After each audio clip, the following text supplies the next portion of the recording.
W Rated, the podcast where we willingly watch the world's worst rated movies. In today's episode, we delve into the next film on IMDb's Bottom 100 list, welcoming a brand new special guest. So, for any new listeners, my name is Daisy, and as always, I'm joined by podcast co-creator and co-host, and basically she just does everything. I just turn up to this podcast now. It's Claire, my saviour. How are you? Good. I feel like that should, I do everything, which is why our recent edits have been quite weak, because I am not putting the same amount of time as I used to. And also I lost access to the Adobe Suite. If anyone would like to give me some money to get the Adobe Suite back, maybe we should feel set free. up a coffee. Adobe is really expensive, Daisy. I can imagine. So we need help. We're using good old GarageBand, and so far I've had no complaints. What a throwback.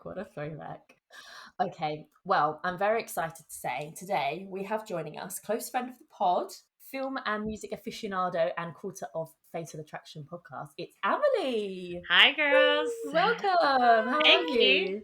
I'm very well, thank you. Good. We're so pleased you could join us. Thank you, girls. Thank you for having me. I know that you've been looking forward to talking about this film with us, and we've Yes. been very excited as well. Do you want to tell the listeners what it is we're talking about today, as you have chosen the film to come on and speak about? Okay, so I've chosen the film actually because, yes, I looked at the bottom 100, and I saw that it was in there, and because I was looking basically because I am, as you said, a part of the Fatal Attractions podcast, and I'm surprised that we don't have more films that we have to review. You would have your own bottom 100 full of films. Yes, exactly, because I see so many awful films. I was thinking they were probably populating the whole 100 thing.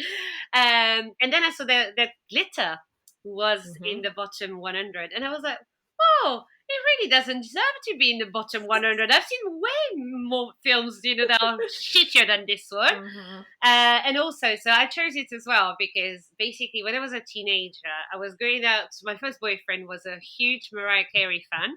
Oh. Yeah, that was very cute. So we were together for a year and a half. And yeah, he loved Mariah Carey, and he introduced me to, I knew her music, of course, but he had all the albums, and we would listen to them in the car. And so I wanted to tell you this anecdote because it's very funny. So I sing, and we were trying to do like duets together, like of Mariah Carey. Both hitting the whistle tone, or yeah, well, it's hard to reach. I used to be to catch like the higher notes before, not as high as her, but like very high. But basically, he can't sing at all. He was like half deaf and probably tone deaf as well. So we would do like a Brian McKnight and Mariah Carey duet, and when he was not singing, it was so bad. But just like in the movie, you needed someone to just turn his mic down a little bit. Like exactly like that girl, and then the backing vocals. Yeah, it's so funny. So yeah, so basically, Glitter was out in 2001, I think, and I was with him between 1999 and 2000. But we would still be friends afterwards. And I remember watching it. I can't remember if it was in the cinema or at home. I remember watching it. I remember like he had. I know it's bad, but he had burnt a CD of the the soundtrack for me. So an illegal copy. So he had burnt the CD of Glitter for and me. He called himself a Mariah fan. No, he burnt it for me. He had the official one, but he burnt it for me. If he loved you and he loved Mariah, he would have bought a second copy. True. I mean, at that time, I didn't remember. Yeah, so I remember listening as well to the soundtrack a lot. And yeah, there are some songs I really like from the soundtrack as well. So I thought, let's watch this film with you girls because I want to know what you think, So. Yeah, for sure. I mean, I knew of it. I mean, I feel like I've seen it quite a lot plastered on, this film isn't good list kind of thing. Yeah. And I don't know, like it just I couldn't wait to watch it, to be honest, because I feel like it would be so bad it's good, and it would hit the things that I want from a film, which is just cheese, feel good, music. Mariah Carey's a great singer, and it's going to be girly because it's got glitter. Well, it's girly, feminine. It's got glitter. Like, let's just have, it's just like, put it on with like Legally Blonde and Mean Girls and all of that, if I'm in that sort of mood kind of thing. Yeah. let it be said, probably nowhere near as good as those. But that sort of vibe, you know, when you're in the mood for it, it's your comfort. So I was looking forward to this one. But as I say, I haven't seen anything, didn't know anything about it, hadn't heard anything about it. So yeah, completely blind going in. How about you, Claire? Absolute same. I knew the poster. I didn't know anything else about it other than the poster. Yeah, the poster's quite iconic, isn't it? I wasn't really sure why I didn't, but obviously doing some research, which we'll get into later, it came out quite a lot later in the UK, about 2 or 3 months then in America, and it didn't do very well in America. So I wonder if it wasn't very heavily promoted over here and that it didn't get that big a release. Maybe. Because I was 11... 12? I would have been 12 at the time it came out, and that was the time where I was going to the cinema by myself, and we were starting to do that as our like Saturday socialisation. Yeah, it would have been perfect for that. Yeah, so I'm thinking it mustn't have got a very wide Cineworld Bexley Heath basically let me down. I wish we had like the receipts from like what they did and didn't show, so we can be like, you are at fault for our, you know, cultural limitations in cinema. Because Cineworld Bexley Heath was my local too. That's so funny. They was. I wonder. I think in France it was quite famous, like that. You know, it was going to be released. I mean, loads of people love Mariah Carey, and I don't know. Sometimes it's very funny because I find that there are things that come from America, and you guys, or that come from the UK. You guys, it's like such a big part of your culture. Like for example, Elvis Costello. People will know him in the UK, you know, like whereas in France it's like, who the fuck is he? You know, like there's a people I don't know this man. or like Cliff Richards for you, you know, that kind of like for us we don't know. And then the exact opposite as well. But you know, sometimes we will know something from America. You'll know something that's good, basically. No. I mean, you know, us we have some terrible tastes as well, but you know, like. You know, like that we'll have some we will know things from Italy or Spain, or because we're kind of at the crossroads, you know, Brittany at the crossroads of, you know, Europe and everything. But it's just very funny. Like I will speak to English people and I say, you don't know that film, or you don't know that song, you know, and it would be the other way around, you know, like you grew up with something and then we would not have known that at all. So I think maybe because Mariah was huge in France, I wonder if he had like a relatively successful, you know, release for that kind of film. But I remember my friends talking about it. I remember, you know, the soundtrack being pushed. I remember, you know, Loverboy was the main single, and I remember the video that was shown a lot, like on music channels and everything. So yeah. The only Mariah Carey music video I ever remember seeing was Butterfly. Oh, really? The Charm Bracelet album. I remember that being on all the time on one of the music channels. It might be because I quite liked that song as well. That's the one that I remember. I don't remember any of the other ones apart from the Christmas one. Oh, yeah. So you all know the Christmas one. I love it. It's the Christmas one, not... I don't want it in my head. You I've heard it so much now. We're past that now. Overdose of that. But, so it's funny. So, for example, in 1999, how old were you? I would have been 10. And you, Daisy? A baby? 5. No. 5, okay, yeah. Get out. Go away, grow up. I was 17, so imagine. I was 17. So, yeah, because at the time, Rainbow, when it was out, maybe I don't know if it was 99 or like 98 or something, but Rainbow was huge, like with Heartbreaker. So the video for Heartbreaker where she plays 2 different roles as well. So I know Heartbreaker now. Yeah. But in 98, we wouldn't have had music channels. Like, we didn't have cable. I only had the 4... maybe the 5 TV channels. Channel 5 came in 97, I think. So I wouldn't, unless it was being played on the radio. And my dad was my dad listened to Radio 5 Live for the sports, and then he listened to his mixtape cassettes of Led Zeppelin and Pink Floyd and Deep Purple. Good taste, though. Mariah wasn't making an appearance. Mariah wasn't getting a look in. Oh my god. Oh, it's so funny because so for you, I understand that you didn't necessarily watch the film when you were younger, when it was released. didn't show up for me, and I think for me Yeah. it was like whatever Mariah songs were on the Now albums were the ones that I knew, and I think I'm the same as you, Claire. We didn't get sort of. I think we had NTL was the first one that we had. We didn't get anything. Me too. We didn't get anything beyond, the original channels for a while, and I wonder. Yeah, it's just not. She just didn't show up as much until I guess I started paying attention when I was a bit older and sort of like saw how much of an icon she was, to be honest. But yeah, for people that weren't aware of the film, as we say, it came out in 2001. It is an American film. It's a romantic musical drama. So it's number 24 on the bottom 100. So I didn't realise it was that low. In the bottom what do you So how does it work? Because number one is the worst. Number one is the worst.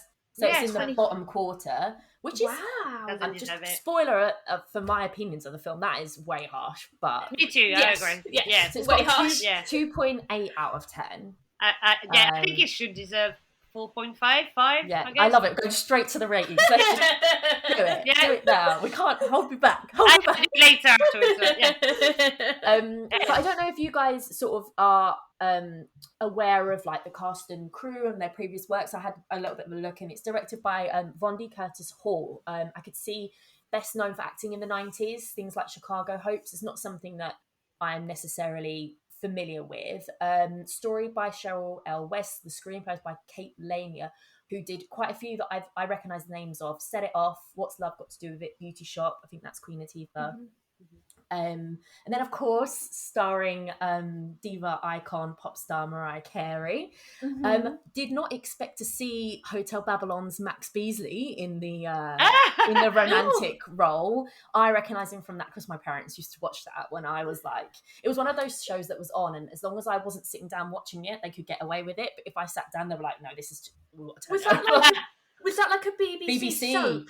Yeah. I remember that. And apparently he's also in things like Suits, Jamestown. He's done a show called Empire. Bodies that I'm not aware of. But he's very much like Terrence a British...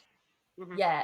And then Terrence Howard, of course. Terrence Howard's filmography is wild. Yeah. That man is just in hits and misses and everything in between. He just takes jobs. Do you want this? Yes. Yes. But Terrence, you haven't heard... Yes.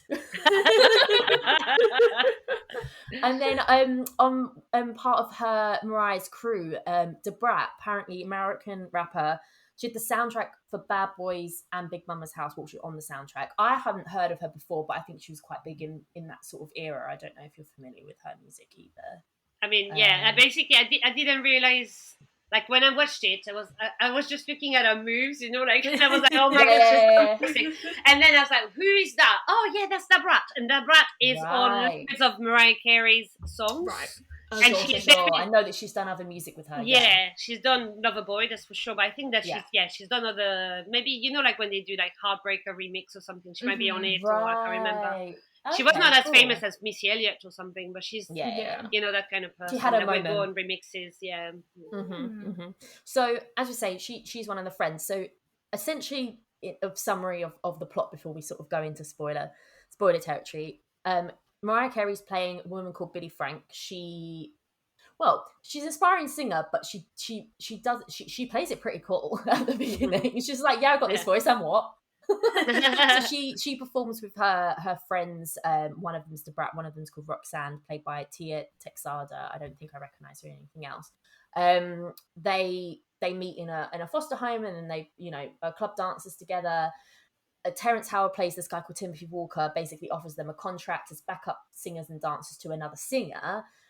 Here's Billy Frank's voice, and basically that's how she gets discovered, because this guy Max Beasley, he's called Julian Dice Black, in the nightclub DJ, kind of knows that this chick, that's not her voice, gets I keep wanting to call her Mariah Carey, gets Billy Frank to sing in the club, and everyone goes wild, and basically he helps her launch a solo career, and they fall in love, and drama and tragedy ensues.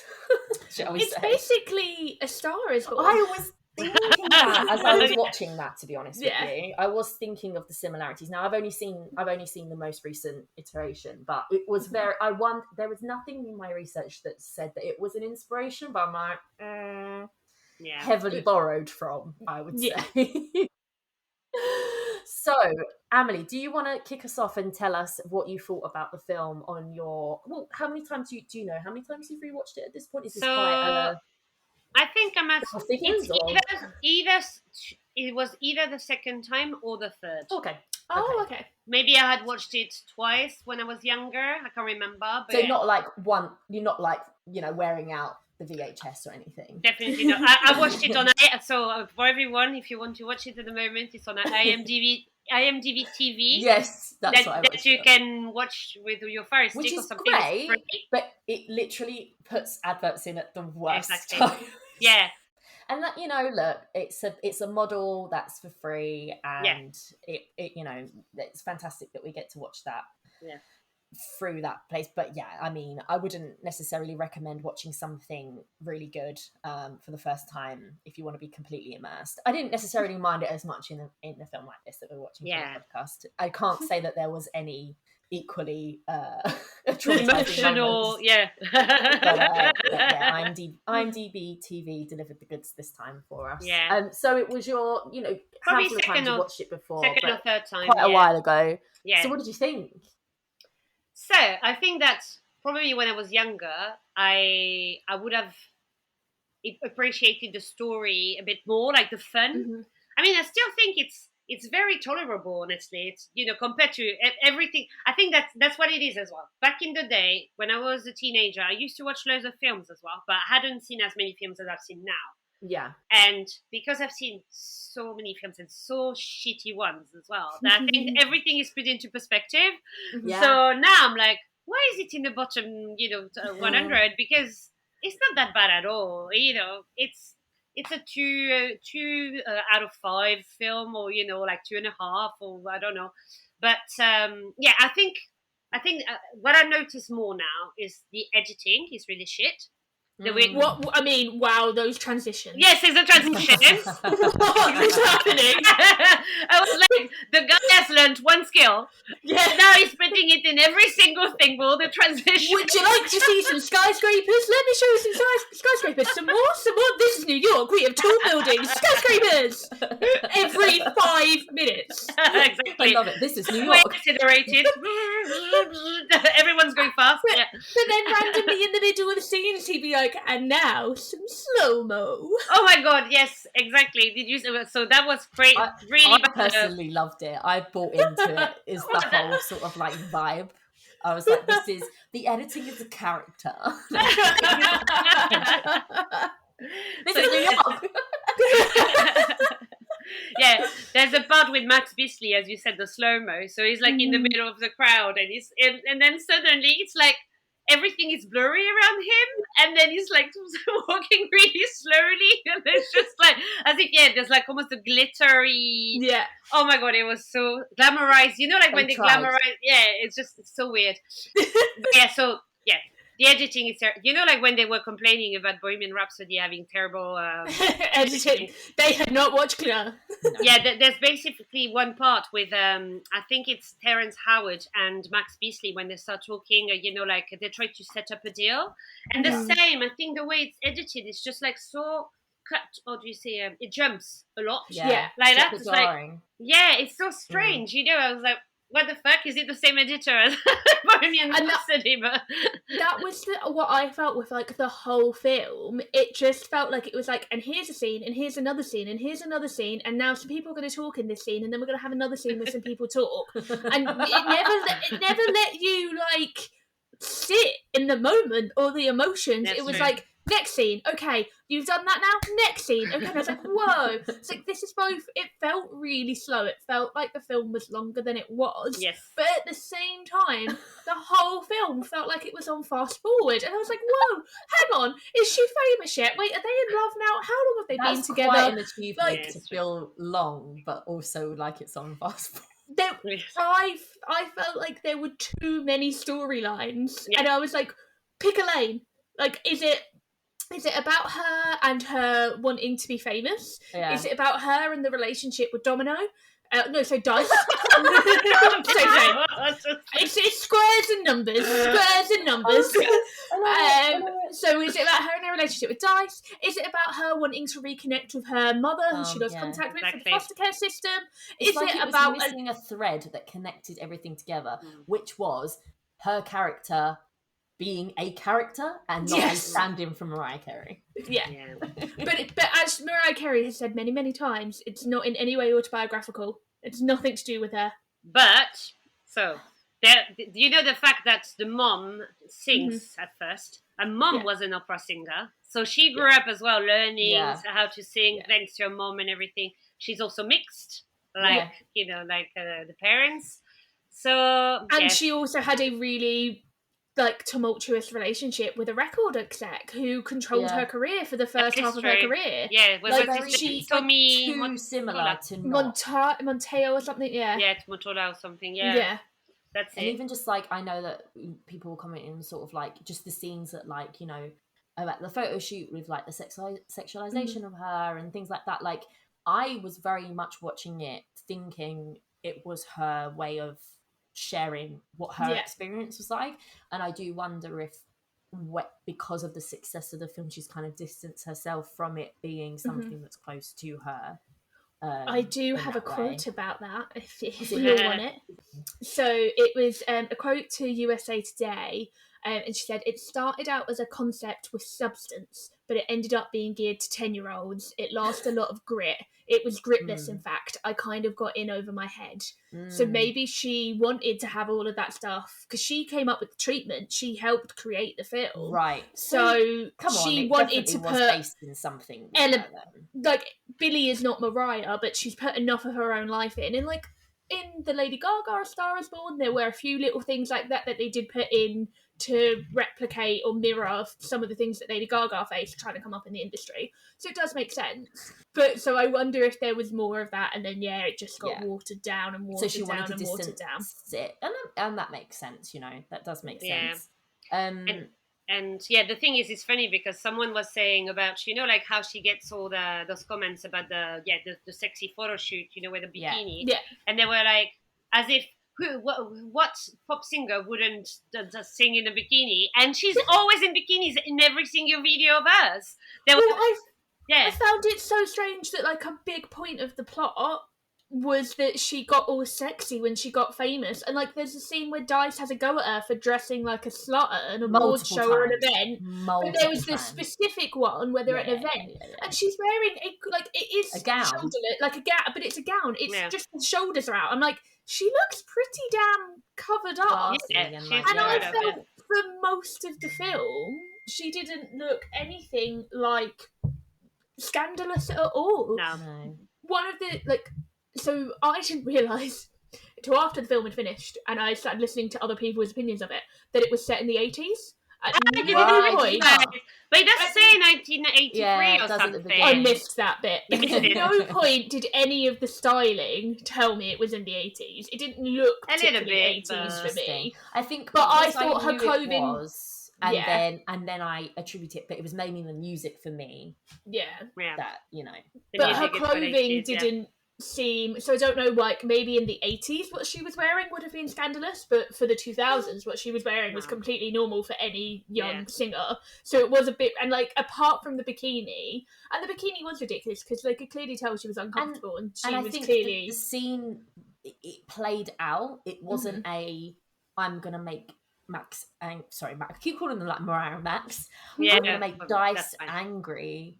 Yeah, like that's something. There's a cause and effect, is what I'm trying to say. Yeah. Like, you're right.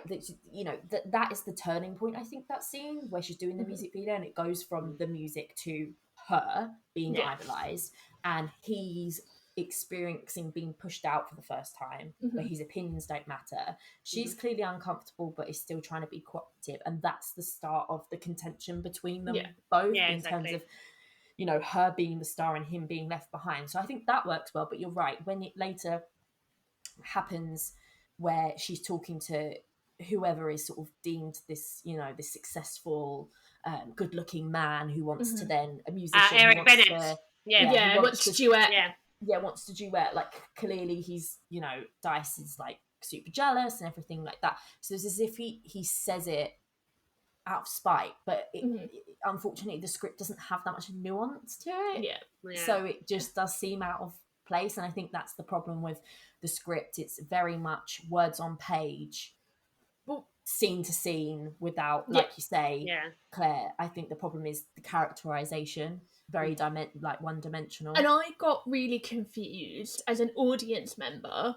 I didn't know if the film wanted me to like Dice or not, because everything I was seeing was Dice is a prick, Dice is controlling, he's borderline abusive at times. But then the film kept trying to be like, they're in love and he cares about her, and then they have the big romantic ending that obviously turns to shit because, spoilers, he dies. But you've all seen A Star Is Born with Bradley Cooper, you know how it goes. But with that, Bradley Cooper's a bit controlling to Lady Gaga, but you clearly know he puts her career ahead. It's just his own career is falling. You can see why they are together. Whereas you can see her limits and her boundaries and their love. This is just, he was nice to her, she doesn't have anyone else, so she should be grateful for what he's done for his her. attention. But even that wasn't clear. And it was like, she forgave him at the end and they write that song together. But as an audience member, I was like, why is she forgiving him? Am I meant to be forgiving him? Because I still think he's a prick. And I didn't know what the film wanted from me. Yeah. So it's funny because when I watched it when I was younger, I can't really remember thinking he's a dick. Yeah. You know what I mean? So I was 18, 19. So maybe I didn't have the hindsight, and also I think now we watch it with more work, eyes that before. It's been 20 years. We've all, as a species, developed. Yeah, exactly. So now I watch it, and then as soon as he started making comments about her, the way she dresses, and then even the way the way he talks to his friends, for example, in the lemur, I was like, he's a dick, and I hadn't realized that. And in my memory, for me, it was more like, okay, it's a kind of a Star Is Born story. But I had forgotten about the nasty side of him. I couldn't remember why they fell out. I remember that they were falling out because there's always that kind of thing where, it's always like that, the rom-com. It's like they get on well, and then suddenly there's a drama, so they have to part, and then they're back together at the end or something. Why does she leave? What tips her over the edge? I can't remember. Because he gets too nasty. What's the deal? With his friends. So it isn't even his nastiness. Like, when she was in the limo with him and he went over the line with her and her friends get out and they're like, are you coming? And she's like, no. So this is after the fact, and things are fine in their world. It's when Terrence Howard's character turns up and is like, he owes me money, he bought you, he bought you out of your contract with me or whatever. And which I don't think would be legally binding, by the way. No, something doesn't hold up here. And sort of said, I'm not beyond hurting you to get my money, in a very it wasn't that it was non-threatening by any means, but I wasn't left feeling scared for her. I don't know. It was just, I don't know, maybe it's just the performances, the dialogue. It just doesn't feel tangible. It just doesn't feel real. But that's apparently what pissed her off and she left, I think. A lot of the scenes were improvised. There was a lot of rewrites and improvisation during filming. Okay, well, that's never a good sign, is it? Yeah, and that might explain why some of the delivery's flat and some of the because a lot of the time as well, in certain scenes they seem really in love, then the next scene they're really angry at each other, then the next scene they're in love again, and that improvisation would make sense to that, because as an editor I can imagine you'd be kind of like, oh well, there's not really a great through line here, but we'll just roll with the best take. Cobbled together maybe. But so what's funny though, because it's good that you started talking about A Star Is Born, because A Star Is Born, I don't understand why people love it so much. Really? I love it. Because for me, I love it too. No, but you know why? Because I was seeing a guy that had the same kind of issues as Bradley Cooper, lots of problems with alcohol and everything, and I've tried to help him a lot. and like he would drag me down into depression, into a pit of depression, and it was so toxic. It was like codependency and everything. So when I watched it, for me it was like red flag. Yeah, it's just This is so toxic.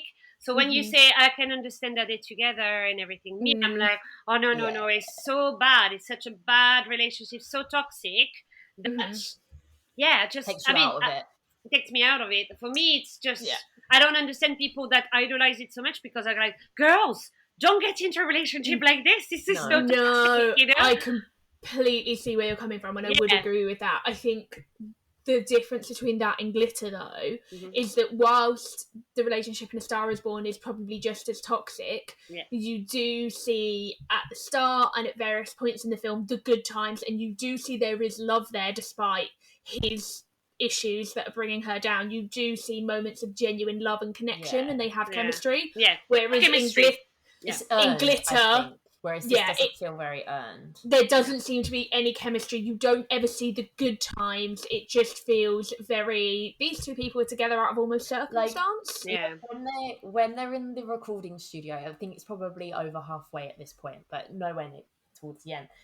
They're writing the album, and the execs come in to hear it, and she's like draped across him, leaning across him like they're a couple, and it just, I was just like, oh right, okay, we're at that point of your relationship now, where you're like not being professional. Like, in a way, it's like, oh, you're trying to show me. And it's like, I know we say show don't tell, but like for me, that was as if the director said, right, you've been together a few months now, you're comfortable together, we need you to show that time has passed. And it was just very much like, and that could be people do that, of course, but it was just very much like a signpost of, here's where they are in their relationship now. And it was just very, I'm seeing it as a film. I'm not seeing it as real people. I'm seeing like, so now I know that they're, and it was just really awkward and cringy, and I don't like it. Was it after they had the first date and everything, or was it before? Yeah. It was, they were in the relationship at that point. Okay, I think they'd already mentioned that, but it was kind of like, she went from, the photo shoot where he was her manager, which I'm pretty sure they were dating as well, with the bikini and everything. They were, Then all of a sudden it was just like, oh, they're like those people now, where she's the singer, he's the producer, and then they're like versus the exec versus whereas rather her be her own person, it's as if they're like, and I was wondering if they were gonna like roll with that a little bit, but they kind of didn't, and it was just, it was a very like small thing, but it said a lot in not a very good way. What do you think, because again, I obviously didn't even clock it was set in the 80s, but until at one point someone said it, and I was like, what? What do you think the time frame of the movie was? Because I have no idea if this takes place over a few weeks or if it takes place over a year. Yeah, I would say it's over a few months, and over a year or so. Yeah, I would say months to a year. Yeah. Because she ended up selling out Madison Square Garden, so that happened very quickly. I mean, it happened quickly, but I can forgive it for it being a year, because even like the first like few like scenes and stuff of her becoming famous, like it does track quite slowly. Like, there's a little montagey bit, isn't it, where you see her like changing her outfits and changing the stage she's on. And like just like when she gets her single on the radio, like it's quite step by step to her becoming a star, then all of a sudden she just is. But it's all, when you hear the radio stations talking about her, it's all very much based around this one single. Then obviously you've got the scene with them saying we need the album, and like, so it's what I can imagine, when you have these one hit wonders, in a way where this is the first song you've heard and it goes great, kind of like, I don't know, like Carly Rae Jepsen is not a one hit wonder, but when Call Me Maybe came out and everyone was just like, what's she gonna do next? Like, she was so famous, but everyone only knew one song at the time. But it was like that period of time where she hadn't had a follow-up single, she didn't have an album, but everyone knew her name. So it was kind of that sort of thing. And then all of a sudden they kind of skip over the career side of things after that, focusing more on their relationship. And you're right, Claire, it's like, what are we doing? Like, what's the point? Well, then there was the scene with the homeless lady who she thought was her mum, and I genuinely got so confused. I was like, wait, was that her mum? I thought it was her mum. I thought it was her mum. And then it never came back, and I was like, I guess it wasn't her mum then. Like, no, that was very I strange. confirmed at the end it obviously wasn't, but no. It was very strange because for one part, you kind of forget about the whole mom situation. And then, as you said, suddenly she's in the relationship and everything. And then suddenly she goes to the social services to inquire about her mom. So you're like, oh, okay, yeah. So now they're putting this back again onto the plate, And then, they say, oh, yeah, we don't have any details, so we don't know. And then, as you said, like, suddenly the homeless person. But it's just because it's not really woven across the whole story, and maybe the whole editing sides. thing that you were saying. Maybe that's the issue is with that. The other thing they forgot about was Whisper the cat, who she is allowed to go to a foster home with a kitten. I'm sorry, what foster home lets you take a kitten with you? But we'll put that aside. But then we never see the cat again. And then when she moves out of Dice's house, suddenly the cat's with her. Yeah, exactly. How old is this cat? How old is Billy? And how old is this cat? I thought exactly the same. I was like, it can't be the same cat. It can't be the same cat because she was. It was a ginger cat. Yeah, so basically because she's what, like 10? No, maybe 12 when she's abandoned. Yeah. And Billy is probably, I don't know, maybe the cat is 10 years older than the thing. But I don't know. Cats can live up to 20, and it was a kitten when she moved. But I don't know, man. You now. The people that wrote this script did not talk about this for a quarter of the length that you guys have. But do you know what, really? Because they were like, oh shit, she had a cat. But this is the thing of it. Like, I've been listening to the Office Ladies podcast, and they did an episode. They had an episode with a load of cats in. Cat actors are really expensive. Like, really, really expensive. So I'm like, why did the film waste the money on having this cat for a 2-second clip? That's a few grand minimum. Just gone. No, that's crazy. But there's so many inconsistencies in the film as well. So there's this one. There's another one where I'm like, of course they write the same melody at the same time together. Do you know what I mean? Oh, that's love. That's love, Amélie. I was like, of course they're humming and then writing the same melody separately, And then when she goes onto the stage and she sings a song that they wrote together, he's just, sorry guys, you said it already, but he's just died. She's just found out he's died. And they haven't had time to write that song. So you would think, okay, she might sing it, but like a cappella. But no, the band follows and all the notes and everything. I was like, that doesn't make sense. It was literally that day, like hours before that she went in and saw the song. Thing is though, like I have a problem with it in this film, but when it happens in the Lizzie McGuire movie where she just changes the set in the middle of the concert and the whole band know, I'm there for it. I'm like, yes, go! Earn it, that's all. The Lizzie McGuire movie earned my trust and my suspension of disbelief, whereas Glitter didn't. My suspension of disbelief was never suspended. I think you have to really suspend your disbelief in that one for thinking. Did you? Yeah, sorry. Did you like her silver streaks that just showed up every so often, like her signature style of her little? I like that. Yeah. So I was like, at first I was like, what the fuck? What is this stain? And then I saw that it was coming back, and they never explained why. And I was like, is that supposed to be a glitter? I got it for the bikini shoot because it's like that is the kind of weird makeup design. Maybe not in the 80s, but they definitely were pulling that shit in like 2001 in music videos. So I was like, get that. But then it just would randomly come back at different events, and I was like, is that her signature style? Like that's her thing that she has like silver marks on her. Like, I would describe all of these things as they're all just very half-baked ideas. Yeah, like they show up but they're not fully formed, and that's the film doesn't feel fully cooked. The film itself feels like it needs another like half an hour in the oven, not like it's not it's long enough. No, like as in just needs to cook. Yeah, like because it's not so bad that it makes no sense. Yeah, but it is in that midpoint where you're just like, wait, but what? Yeah, definitely. Or maybe not, as you said, maybe not having that many side stories or something, having more of a golden thread throughout the film. Yeah, because you could have easily taken out all the stuff with the mum. Yeah. And just have it start as her and her mates being singers in the club, and they're booked by someone to be backup singers, but their voices are stolen, and then she meets a nice guy who sees her worth, and then they fall in love and they have a tumultuous relationship, and then at the end he dies. That's plenty for a film. Yeah. You don't need the beginning and the end with the mum.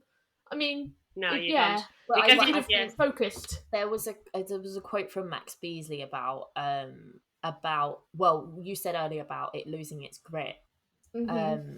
And I'm just trying to find the quote, but basically he was quite upset about what had been cut out. So I wonder if there was a little bit more that's true. I've read to that that one as side well. of things that then got favoured for the more glossy poppy stuff, which is Yeah, he said kind he of said he goes- cried, no, when you watched the film or he something. said he said that there was some heavy duty drama, and Mariah really showed her acting boots, but they just cut all that out, and he nearly cried when he saw it. So I Yeah, definitely that's it. think this is unfortunately maybe a bit of studio meddling, in kind of, well, let's be honest, PR marketing getting involved, being like, we want to sell this as a Mariah film. We know we're going to get young girls in the cinema. Maybe they realised it wasn't working, so they just were like, we'll pull all of the... They cut their losses. She's quite revered for her part in Precious. I was going to how say, unrecognisable she is in that. Yeah. And I wonder if that's sort of her fulfilling what she, I really don't know, like that kind of role that she maybe wanted for this. She did do another film after Glitter before Precious. I can't remember the name of it, but it was like a real indie. It went to Sundance because she went to Sundance to do promotion. Okay. I don't think it was a very big role, but so like she didn't give up on the acting, but it definitely feels like she said in the quote I said earlier, like she got in over her head, and I don't think she quite realised how manipulative Hollywood could maybe be. Yeah. Which is interesting given she's grown up with well, I don't know about grown up, but being part of the music industry. Yeah, and then with Tommy Mottola. Yeah, so she only broke up with Tommy Mottola, I think 2 years before this came out. So pretty much the minute she broke up with him, she went to do this and the soundtrack for it. And I think the soundtrack was her first album post him. Right. And he was an executive for one of the really big record labels. He was incredibly controlling of her career. Yeah. So she got herself away from him and is then, I guess, out on her own for the first time. Yeah, that makes sense. Unfortunately, maybe, got in over her head because she's learned what she doesn't want, but maybe she didn't learn what she did want. Because she didn't have that time to... Well, it makes sense timeline-wise, because I don't know if you had read sort of like the history of around the sort of the release, but that's when she was hospitalised, and they said that it was just before the release. I think that it got pushed back. It got pushed back a few weeks. It was cited as extreme exhaustion. And a physical emotional breakdown. Now, I've sort of read the details about different appearances she's done. I obviously don't need to detail that kind of thing, but there's been like a few appearances where people have sort of worried about her and if she's okay and that kind of thing. And then that happened, and I think, you know, her publicist and stuff commented that she was doing much better, and I think she sort of like had that time and then came back, and then the soundtrack was released on 9/11. So and then that just...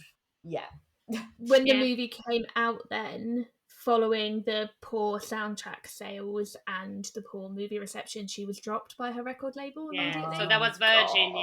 So she was Columbia with Tommy Mottola, I can't remember his name, but and then she went to Virgin.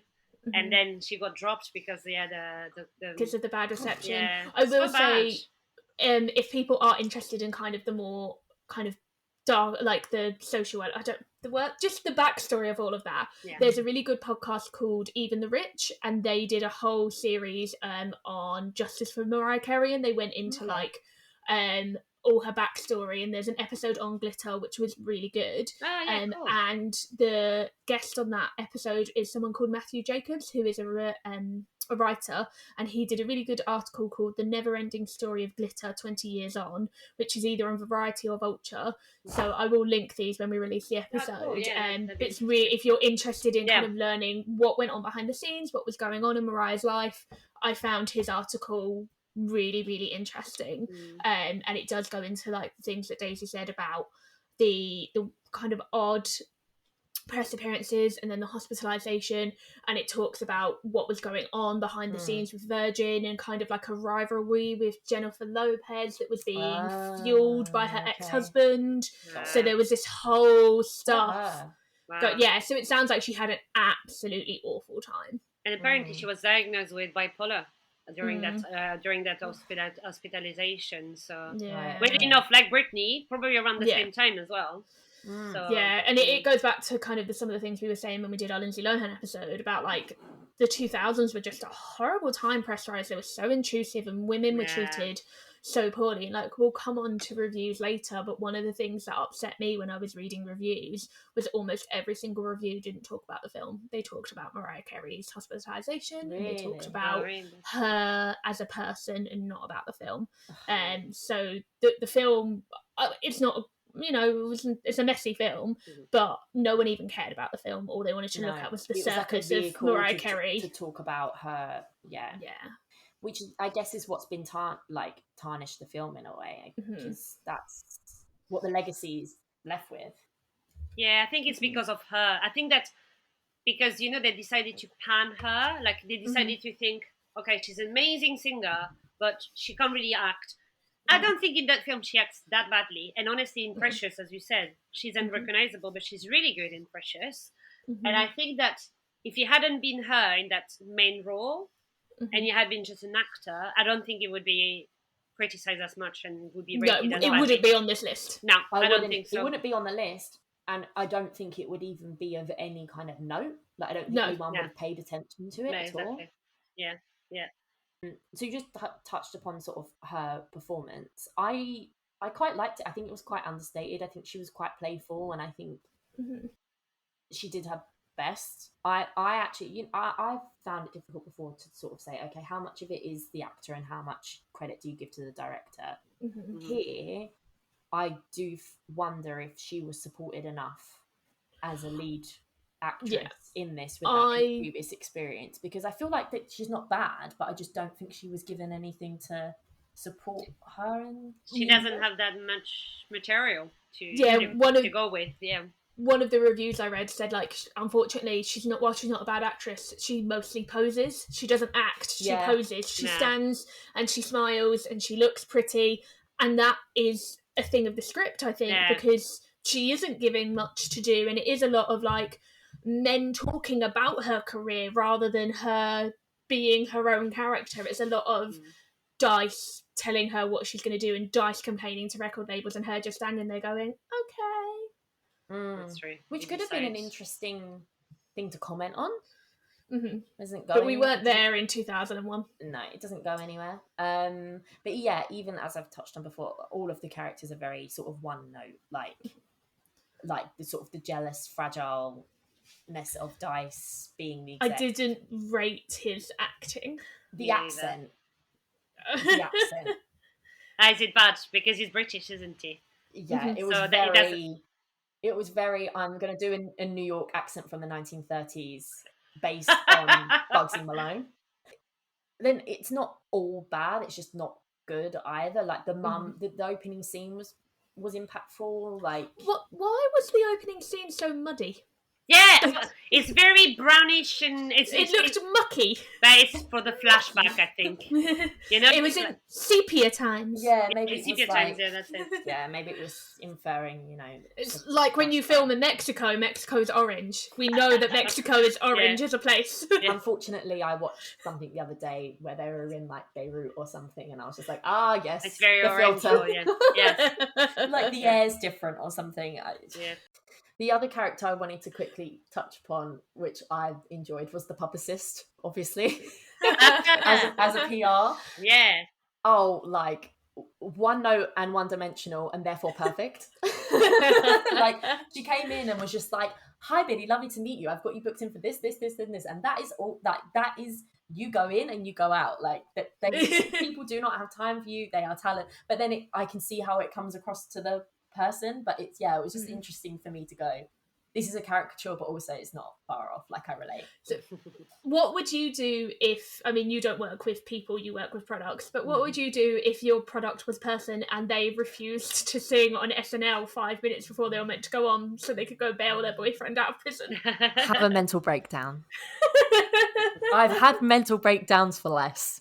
I just loved, I listened to a few other podcasts about the film, and every single podcast I listened to were like, why didn't she just perform? Her song wasn't that long, and then go to the police station. She could have been in and out in 10 minutes. Like, was the police station going to shut? Like, was there a... because love prevails and love is more important than a career. But sorry. The publicist would have advised going to the prison and like literally walking out the front door. Yeah. That was going with to all say, the cats there. Like, maybe bad publicity is there's no such thing as she publicity. She did sell out Madison Square Garden, so it clearly was working. That's it. You're right. And as a publicist, I should know this. And then she shows how important love is. So, fans will support her for that, for being behind a... For standing by her man. Yeah, what's hilarious, though, is the fact that she finds out at the end that he's been shot. Everyone's like, I'm so sorry, Billy. And she goes, I know what to do. Walks out on stage and sings a song. Don't think she even sheds a tear. Yeah. Katy Perry performed when Russell Brand broke up with her. But I've seen videos and I'm like, that's strength, that's commitment. This just seemed like completely unemotional and like... I get what they were trying to go. I get what they were trying to go for. It's like the big dramatic finale kind of a la... Sorry to mention it again, Star is Born. Lady Gaga. Yeah, exactly. But there's like multiple days, if not weeks, between Bradley Cooper killing himself and Lady Gaga going on stage. This is when I wish this was, video. I think we are recording video, but I'm not going to do it. But like, I just want to like walk on and just be like, oh, my boyfriend's dead. Okay, catch you in 5. Like, it was just so like, I don't know, like. I wonder that because I was really jarred by it because it just, like you were saying earlier, like the suspension of disbelief was just not.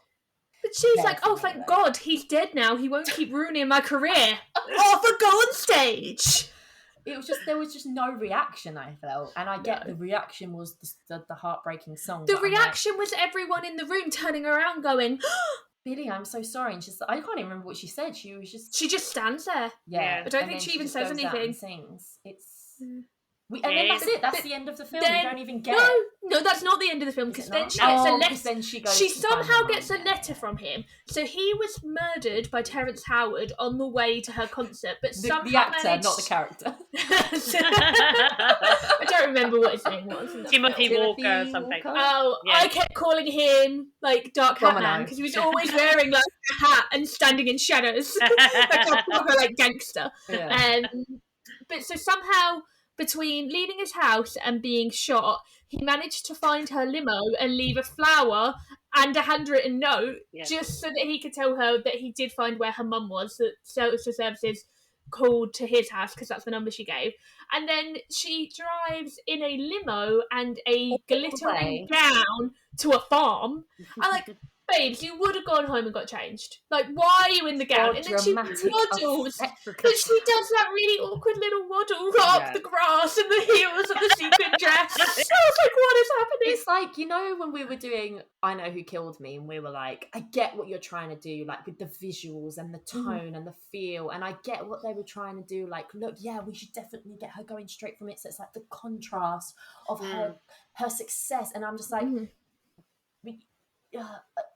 it's so hollow. The limo driver would do that. The limo driver would be like, sorry, mate, no. You're going to have to go up to double fare, I'm afraid. Just drive onto some farm. Like, that limo wouldn't have been able to take those corners.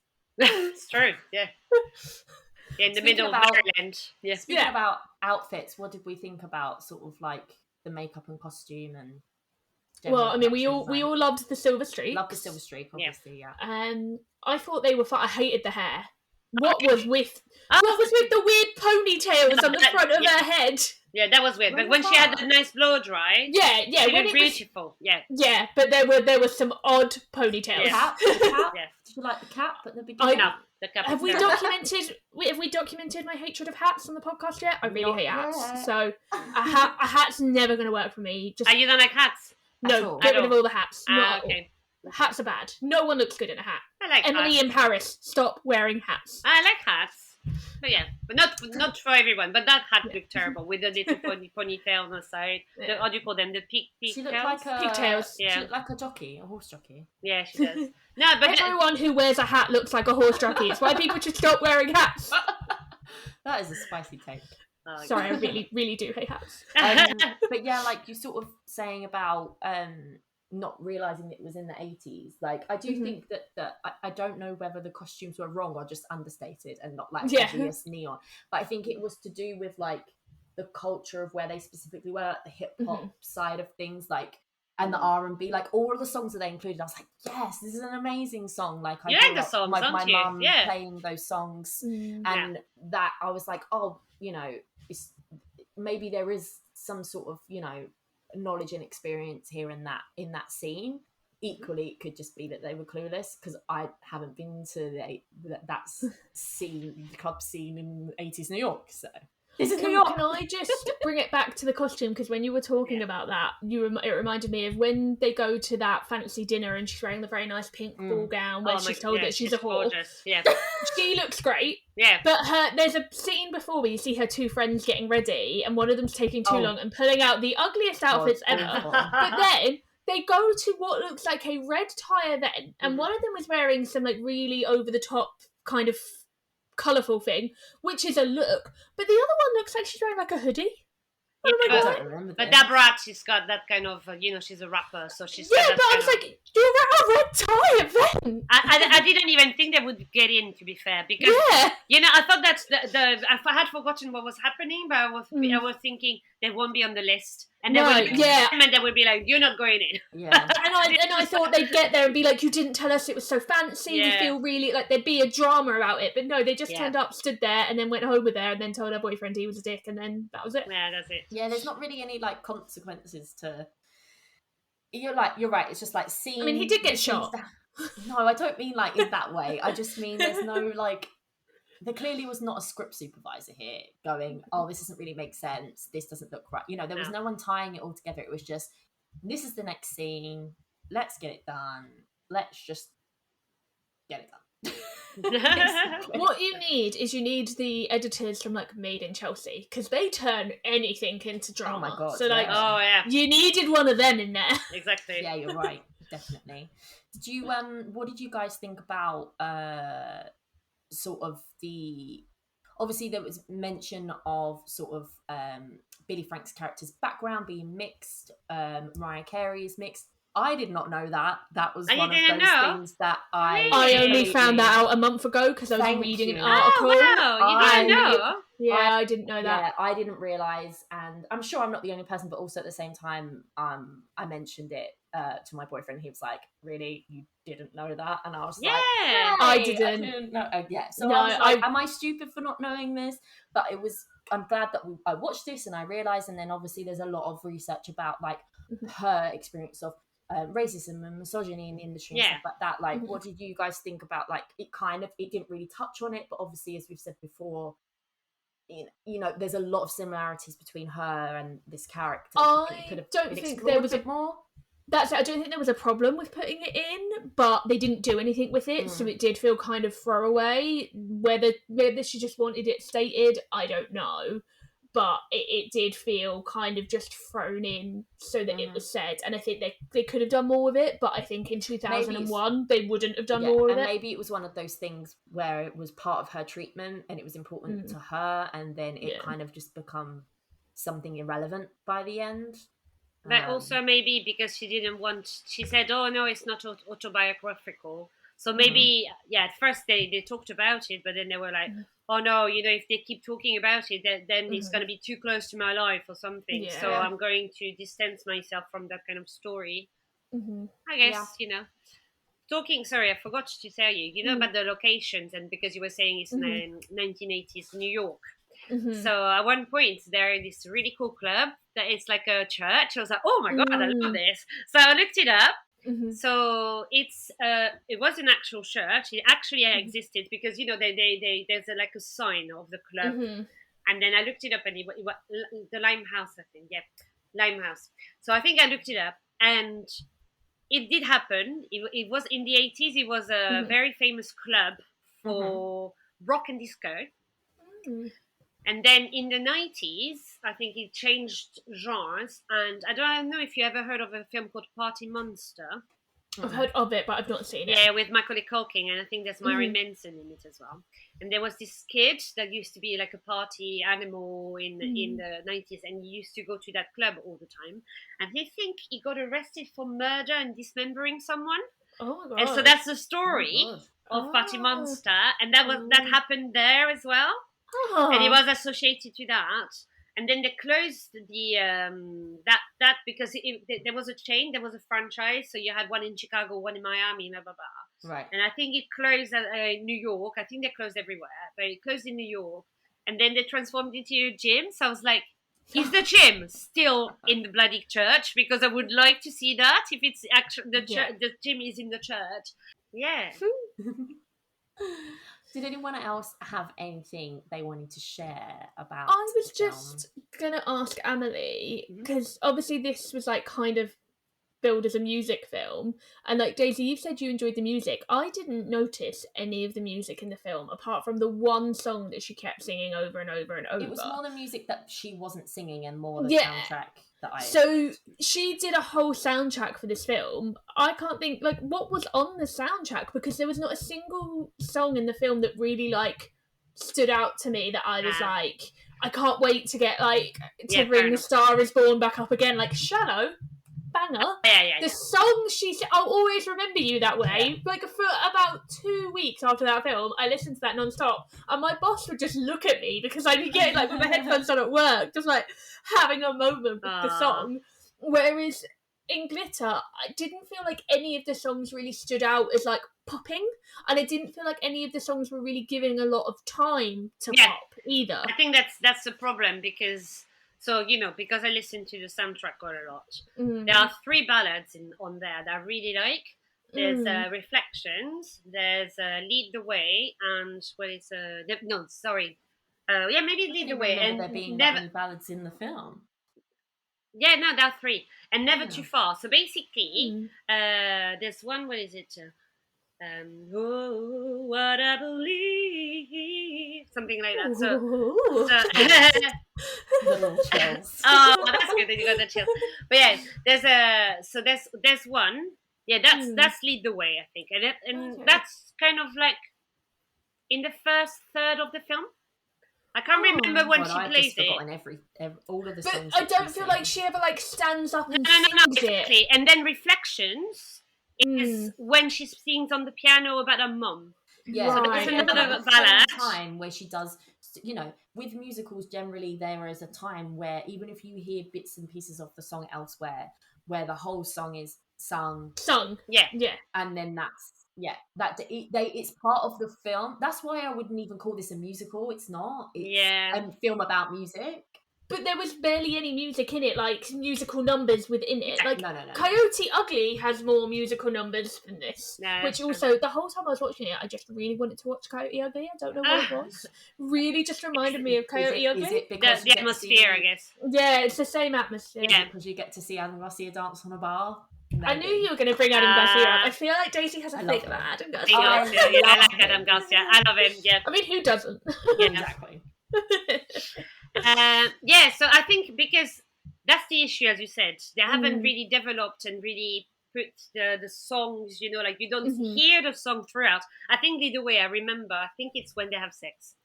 So okay, so they really just like the soundtrack background music. Yeah, something like that. So basically, you see them through the glass. So talking from an erotic thriller podcast, I was like, this is not very erotic. You don't see anything. Also, what was with the granny panties? No panty shaming, no underwear shaming. You didn't see it. She was wearing like big white, and I was like, okay, even if we're trying to say something about her character being innocent and demure, she was wearing the like skimpiest, tightest little pink dress. There was no way she had those pants on under that dress. No, maybe, probably not. But it's in the 80s, so maybe it was control pants. I don't know, but yeah, she doesn't. I noticed that as well. Yeah, I was like, she's not out of place. They did feel out of place. I didn't want to bring them up. I didn't want to be the creepy guy on the podcast. But they did. They were glaring like, like a problem if that's what Billy Frank wants to wear. We're not pants shaming her, but it just was like not expected. Yeah, so I guess that's when they play the song, and then Reflections, which is really lovely as well. It's when she plays the piano. You can tell that she doesn't play the piano because she and then Never Too Far is the one that they write together, like and it Never Too Far is beautiful as well, I think. I feel like it might be a nice, and then there was like the hashtag in 2018, like Justice for Glitter, that brought the soundtrack back, and apparently it is a really good soundtrack. I just felt like normally when I see a film that has music in, I'll the music. Go and I want to listen to the soundtrack, but I just, apart from the one that she kept singing, I can't even remember what it was. I didn't mean to turn you on. Oh God, I think my brain deleted it to help me because it's so annoying. Yes. But that seemed to be the only song in the whole film. Yeah, it's the main single, isn't it? It's the big hit. I mean, Loverboy is not great. I think that's the one that they filmed. That's the one that they went published. Yeah, the lead single. Yeah, they really went for that one. Yeah, so Loverboy. I think it's. If I've got a friend called Wrong Tom, and he knows everything about samples because he mixes a lot, you know, and he was part of Art Fi. He was like the DJ in Art Fi, and he mixes a lot. He does lots of remix, so he knows so much about like the history of music and jazz, and so he would know that. But Loverboy, that bass, boom, boom, boom. It's actually a sample from an 80s song as well. Yeah, I recognise it, but I can't. It's quite famous now. Well, but it wasn't meant to be that sample though. There was a different sample that she wanted. Oh, really? J-Lo took it for one of J-Lo's songs. No, you need to find which one that it is. That was part of the rivalry, and apparently the ex-husband Tommy Mateo, whatever his name is, was fueling that, and that was that's also part of why she had the breakdown. The breakdown wasn't so much really to do with the film, but with everything that was happening, and they were really fueling this J-Lo versus Mariah thing, and then J-Lo got that sample and got the song out released first. That's and so I sad. feel like the song was released when the film, there was something released at the same. J-Lo released something at the same time. I'm gonna have to as Mariah Carey. I wonder if it's don't be fooled by the rocks that I got. No, it was much earlier. It was much earlier than that. Okay, because it was also.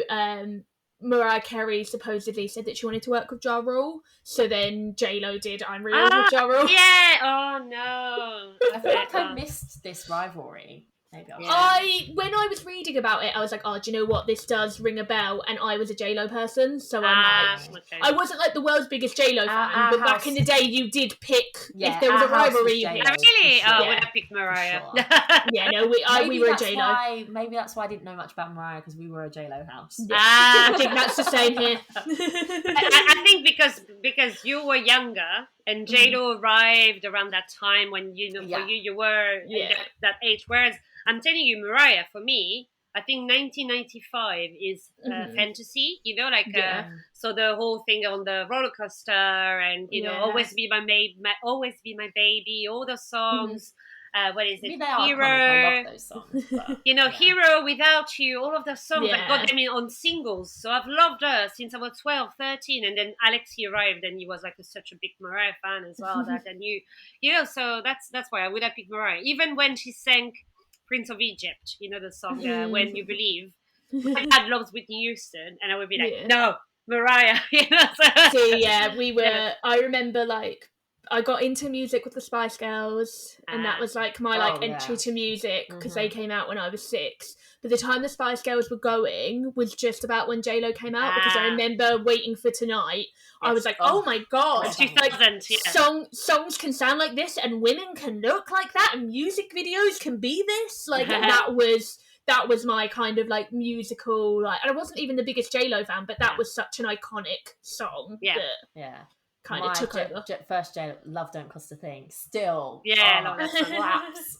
I do like her songs. I do like her songs as well. But you're either a J-Lo or a Mariah, so you're a Mariah. I never knew that was a thing. Hey, but Mariah has got the vocals though, because she's got 5. I don't know what you call them. 5 octaves. Yeah, you say octaves. Yeah. Octaves, Yeah, so she's got 5 octaves in a range. And, but the thing is, so I had a singing teacher, right? And she told me that she broke a voice into. Basically, she was saying that she would either go really low, like what's that song?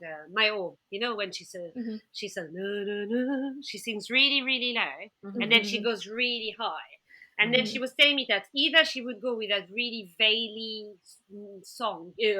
voice, really low, or she would get what I call, when you call the dogs, only the dogs can hear you, like ultrasound, and then a middle range was kind of broken. She would have two different voices. She couldn't really go in the middle. Yeah, she was like compartmentalizing them. She was telling me that because she couldn't like switch between. Yeah, and then she couldn't go through as well, like go from really low to like middle range to kind of. But I think that now you hear her, she still has it. She still has the voice. It's just a shame that I don't know, the composers or something which just try to show a really low tone, so really so like she owns Christmas, so she's doing fine. I'm talking about Christmas. I wonder how she felt when Ariana sort of like came on the scene and kind of was dubbed like the new, like the next generation's Mariah, and they did that song together, didn't they? When they both did they harmonized the whistle tone. I didn't know. I feel like that would like. Pretty Do sure you know what that reminds me of? Not to bring the tone down, but it reminds me of the thing in South Park where they talk about the shit note, like where the note is so high it makes everyone shit themselves. That was instantly. I've never seen that, but there's a whole thing where like someone has to sing. I'm sure it's South Park where someone has to sing this note. I'm sure it is South Park. Yeah. It's like a sort of concert to like save the day or something. I feel like it might be in the movie. And when you said, I just imagined Mariah Carey and Ariana Grande both going for their highest range, and my whole body just went, oh my god. Yeah. Everyone's inside crystals everywhere. Now, I mean, it's incredible that they can utter that kind of notes, talking about Christmas. Mariah, so recently, because before Christmas, they start pushing all the Christmas movies on, so on my first stick, like there was a whole section, Christmas movies, blah, blah, blah. Can't remember if it was on like Pluto TV, which is free as well. But there's so many, isn't there? I What's know that one. Yeah, it's on Fire Stick. They actually advertise it quite a lot now. Pluto TV. What do they give me? What do I? It's almost the same as IMDb TV. You got adverts, but you can watch films. So they had Wicker Park. They had a few films that you might want to watch, but. I've got too many to watch on the ones that I pay for. You know what I mean? Yeah, exactly. We have the Razzies coming up. We have a lot of films. Also, I'm still renting stuff. It's like, surely there's plenty to watch that I don't have to rent. But exactly. No, she's doing a screen marathon, so, Oh, wow. But Mariah had a film, but it wasn't her, like, being the star of the film. So it's Lacey Chabert. How do you say her name? Oh, yeah. Lacey Chabert. Gretchen Wieners from Mean Girls. Yeah. And so she's going back home in the little town. The Christmas film from this year. Yeah, it's a Christmas film. I don't know. Mariah Carey's in that. So I don't know if was it really not so long ago with Lacey Chabert? I don't know. Yeah, Lacey Chabert has 5 Christmas films at least. Oh, okay. She has a lot of Christmas. She's one of the repeat Hallmarker. It's full of Christmas films. Yeah. She has a lot of Hallmark movies. Okay. But there was a Mariah Carey, like Mariah Carey's Christmas or something. Like so maybe that was that. Maybe that was that. It does feel like a Hallmark film completely. But yeah, I started watching it because I was like, oh, Mariah's in it. Maybe she sings well or something. She doesn't necessarily sing in the film as well, so it's a bit disappointing. But yeah, I was like, oh my god, she's too quite low to do that. But yeah, that was like, okay, Christmas, of course you're going to be in a Christmas film. Yeah, has she been in anything else? Like, I don't know, like, I was going to say since, recently, but like, just at all. Like, she had her own, she just does her appearances and stuff, doesn't she? She does her, like... She has her dogs. She does her thing. Well, she's got that thing on Apple TV. Singer. Yeah, on Apple TV, she did a Christmas special, but I was that's like, what I can't watch that. I can't watch that. Is that was just a showcase for her to sing? Yeah, exactly. If you Google Mariah Carey, people also ask, why does Mariah Carey touch her ear?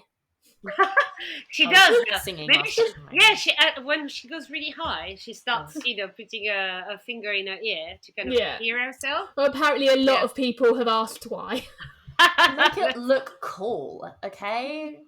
Let her do what she wants. Oh, she's done a bit of voice work. The Star. Yeah, she's been in like Christmas film. 17 films. She was a voice in the Lego Batman movie. Oh, really? That's cool. I'm gonna have to check that out and look back on that. So she's done bits here and there, like we said, Precious and Popstar, Never Stop Popping. Never Stopping. Oh my god, that film! I need like to watch that. Daisy, if you've not seen it, you will love it so much. It's like the most. I didn't like Hot Shot. No, I've not seen Hot Shot, but Popstar, Never Stopping is the most quotable film of all time, and you love a quote. Good Lonely Island. Are they good? It's top notch. Oh, okay. Maybe it'd be like Lonely Island. Yeah, it'd be like. Yeah, I love Lonely Island. It's so good, Daisy. Honestly. Okay, well, for Mariah, I'll do it. So yeah, I thought we just touch upon what she'd been doing, because when we're thinking about how this was received, ultimately this film was launched to kind of was done to kind of launch her into an acting career, and it makes sense obviously with the JLo stuff, that obviously JLo did a lot of acting around that time as well. I don't know if that was in reaction to, or they just they do with pop stars all the time. No. So basically, Jennifer Lopez was much more established as an actress before she became singing. She did the Selena film, was like her breakthrough, and they realized through doing Selena that she could sing. But she did films.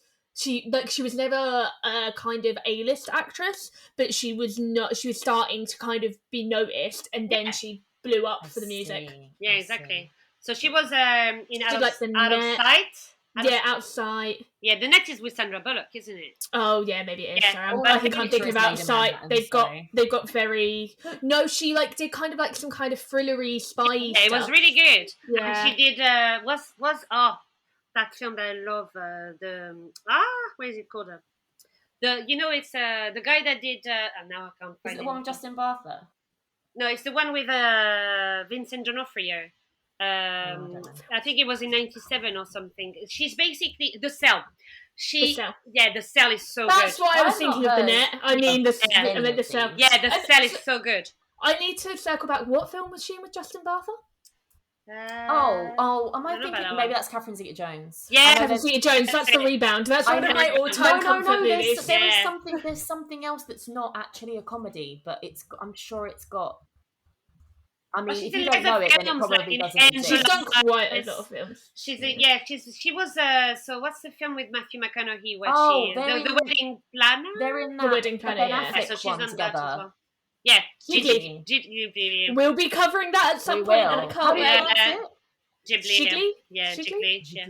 We need to get on that before Ben and Jennifer split up again. We need to get that covered. It's true. Yeah, because they're together, so it's peak. Yeah. We need to. It's relevant. Let's run it. Were we going to move on to reviews? Yeah. If you've got some to kick off, did you want to do box office first? We can do box office first. I know. Yeah. I love to hear what you saw at the cinema that weekend. I know this time. I feel like it should be its own segment, because I fuck do I know. But also, I probably didn't go because I pretty much only discovered the cinema when I became a teenager. How amazing! You were a baby at the time, no? You were what? Yeah. 2000 when this came out, I was 7. 7. Yeah, so this debuted. It came out at the end of so the soundtrack came out on September 11th in the US, and then the film came out 2 weeks later. In the UK, the film. So I've only looked up the UK box office. Daisy, you might have. Can I just quickly ask? Is it normal for a soundtrack to come out before a sort of like a promotional thing? Yeah, a week or so. Yeah, because it does seem to a promotional thing, but then after the film, it would increase the sales anyway. So it still happens now. I've definitely seen soundtracks being released in the last couple of years before films. Yeah. I equally don't know why I'd released them on the same day, but I remember buying the Romeo and Juliet one. Before having seen the film. Oh my god, it's one of my favourite soundtracks of all time. I'm just trying to think if I've ever gone out of my way to listen to a soundtrack before seeing the film. Oh really? Oh wow. I don't know if I've ever listened. The only thing, and that's theatre, and that's because I wouldn't listen to it before seeing the film. That's it depends if it was as a promotion tactic. But it depends if it was written for the film or not. Yeah. Because if the lyrics are telling the story as well. Do you know what I mean? Yeah, but I want to know.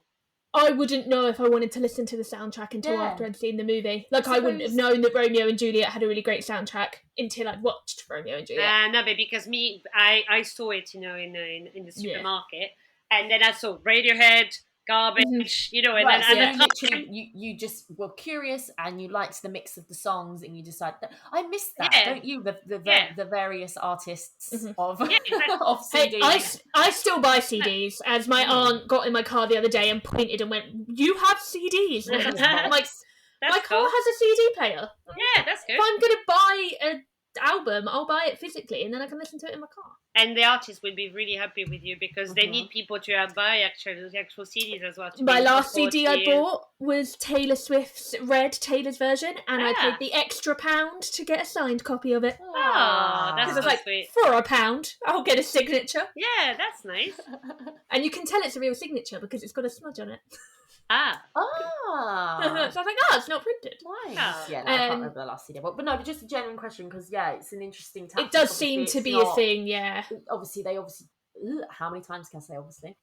They release soundtracks now, but with a lot of people streaming, or at least even downloading, it doesn't.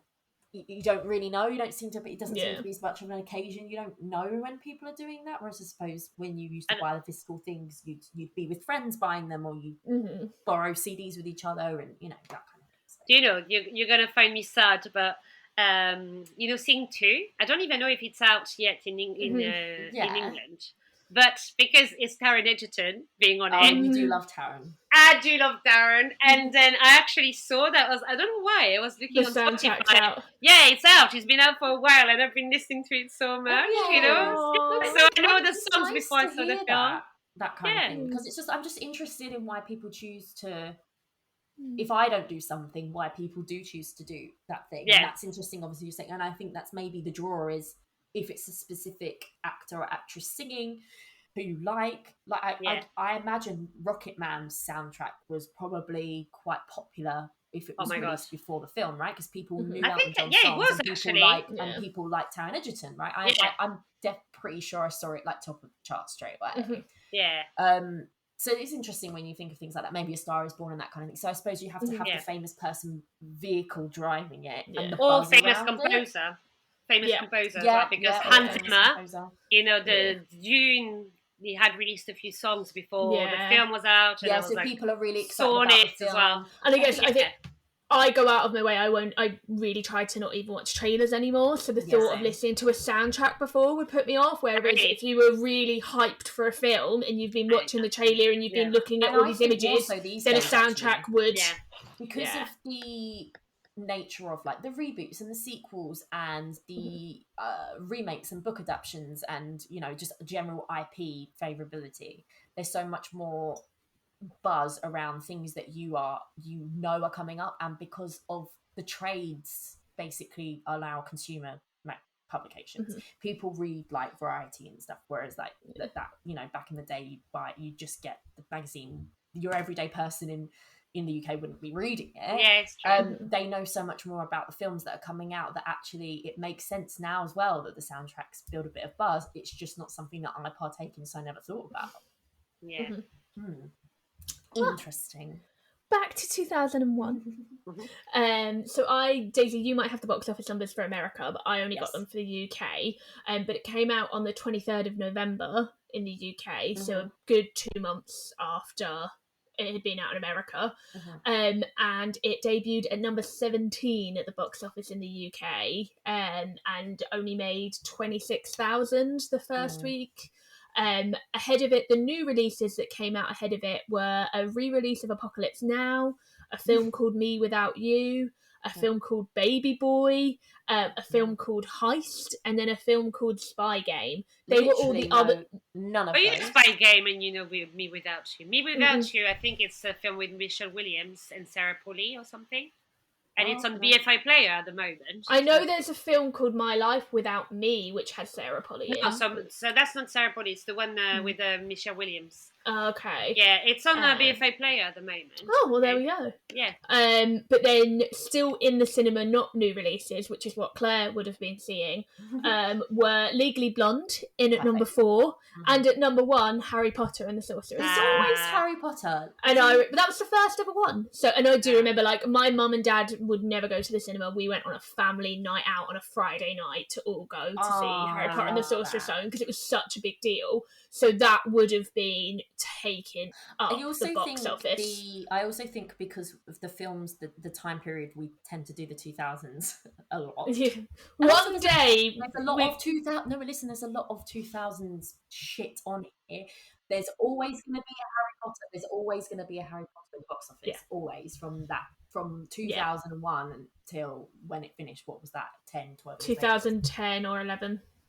So in terms of anything that's interesting from an American perspective, I know you said it grossed 26,000 or 206,000? 26,000 on its opening week, whereas Harry Potter that week made something like 1,100,000. Right. So in America, it grossed $2.5 million in its first week. Mm-hmm. So better, much better. But it only had a worldwide total of 5.3 million. But obviously that wouldn't, if they've done a staggered release, the stuff with 9/11, obviously completely tragic. Like, I don't know how everything must have just shut down, and how do you handle that sensitively, but also still make money? Because like films, people don't make their money back. They just inject it right back into it. So a lot of films are losses, but they don't want to be losses. So how do you be sensitive with what you're doing? And a lot of the quotes of what people have said are, I think, good. I was a bit worried about what some of them would say regarding the connection and kind of blaming it.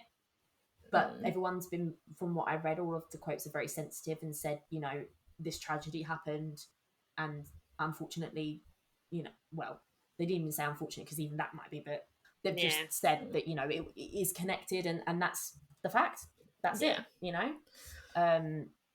so they don't think that a lot of people ended up seeing the film, which is fair enough. So on Rotten Tomatoes, the glitter, maybe that's the reboot.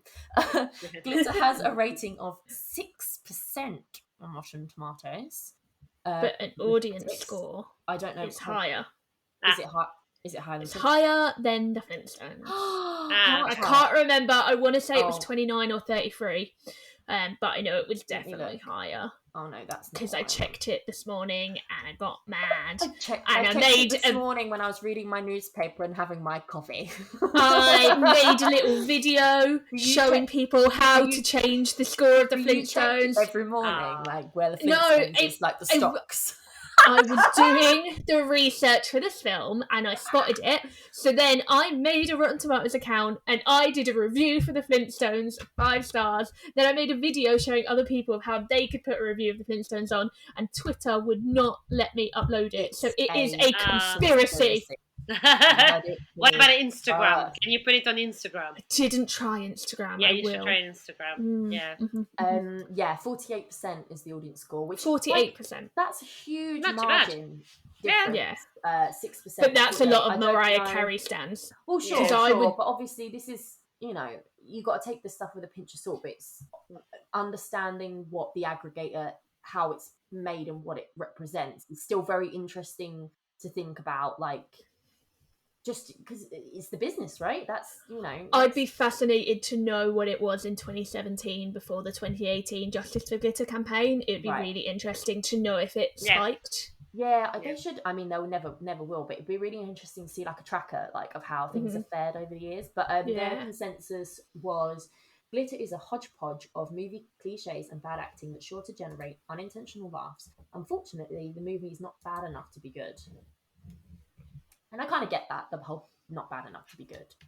It is painfully average, but I still had fun with it. Still enjoyed it. Yeah, exactly. For me, it's important. Like I watched, as I said, so many turds for Fatal Attraction Pod. In comparison. Yeah. And then honestly, there's the point where there's a bad film. You say it's bad, but when you watch it, you don't have a bad time watching. You're not like looking at your watch and like, oh, for fuck's sake, when is it finished? Like it's a torture. It's not a torture. It's okay. It's a good time at the movies.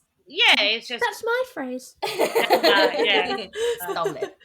Yes, it's watchable. You can watch it. It's fine. It's there are some nice songs. It's nothing offensive or anything. Whereas there are some films where it's just awful, and then you just want it to finish.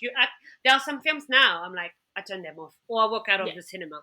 If I haven't paid, like if it's like unlimited card, I'm like, fuck it. Like Vice, walked out after 2 Life is short. Wait, exactly. What did you walk out of?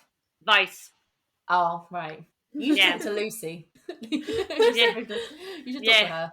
Why? Did she like it? Hates it. We should watch it. Then we should talk about it then. Yeah. So there are some films I'm like, yeah, fuck it. You know what? I haven't paid. It's too tiring. It's too boring. I'm tired. I'm gonna go home.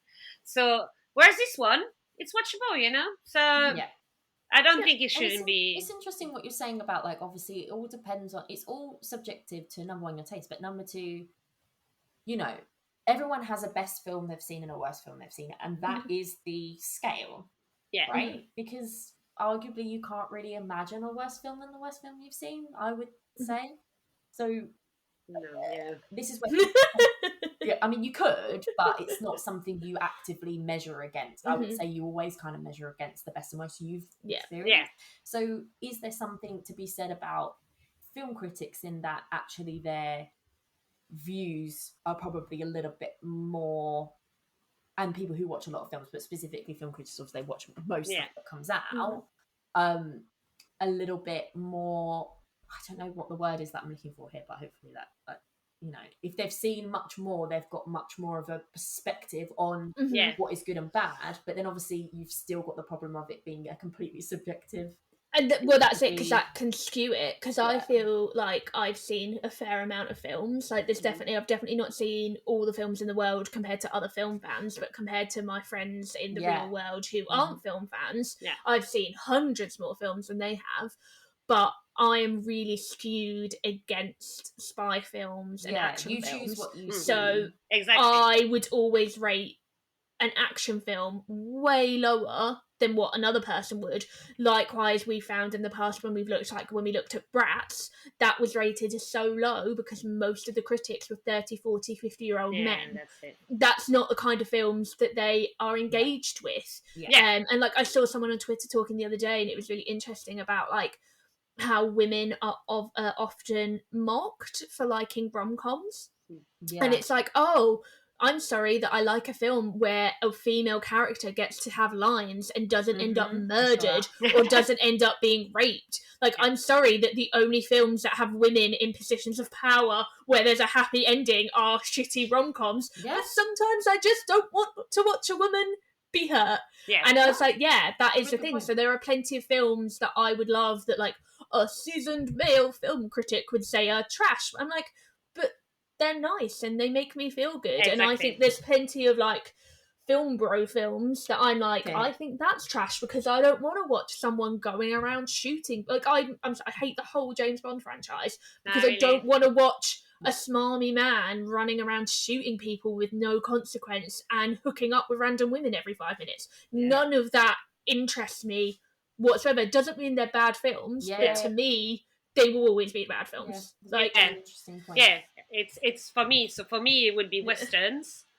So it's very rare. It's very rare that war films, westerns. So westerns, for example, The Harder They Fall. I saw a friend of mine. He gave them 5 stars. Brace from Jump Cut. And me, after maybe 20, 30 minutes, I was like, can't be bothered.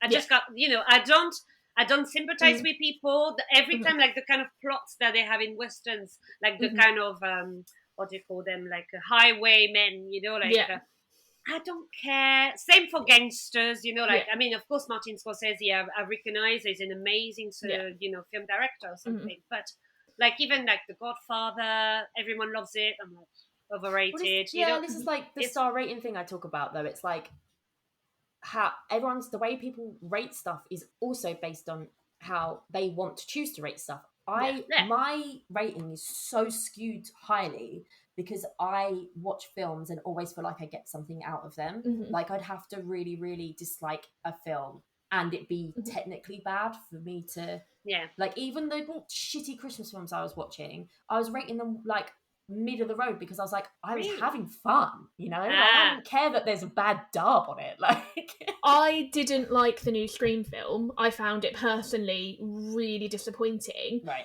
And I wrote a quite honest review about it on Letterboxd, and I gave it 3 stars. And someone on Twitter, when I said I was like, I didn't particularly like it.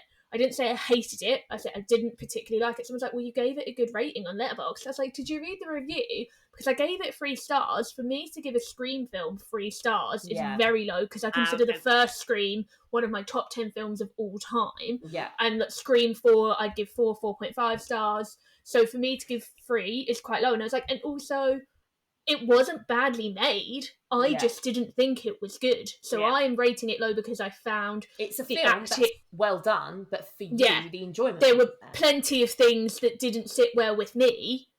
I didn't like the direction they went in. I'm not going to give it 2 stars because... But some people do. Some people will are more... And 3 for me is low. I consider 3 stars... Yeah, see, I consider 3 stars middle of the road. I didn't like it, but I think other people will. Whereas if I think it's like, bad, it's 2. I can't. 3 stars, like, this has happened to me. Like, I'm here, I'm watching it. There are good stuff, there are bad stuff. I can't lean either way. I'm like balanced. Really? Okay. Yeah. That's funny. So 2.5 for me is it's all right. And then 3 is quite entertaining. And 3.5 is very good. 4 is excellent. 4.5 is and I think as long as almost perfect, and then masterpiece. Not many ones, not many have 5. Yeah. As long as you have like a consistent thing, I think is important. Like I've gone back and changed ratings because I'm like looking at films that I've rated the same and gone, no, they are not. Yeah. But for the most part, I rate it on sort of how I feel like watching it. If someone was to say to me, what do you think about that? In one word, is it good? Is it great? Is it fantastic? Is it meh? Yeah.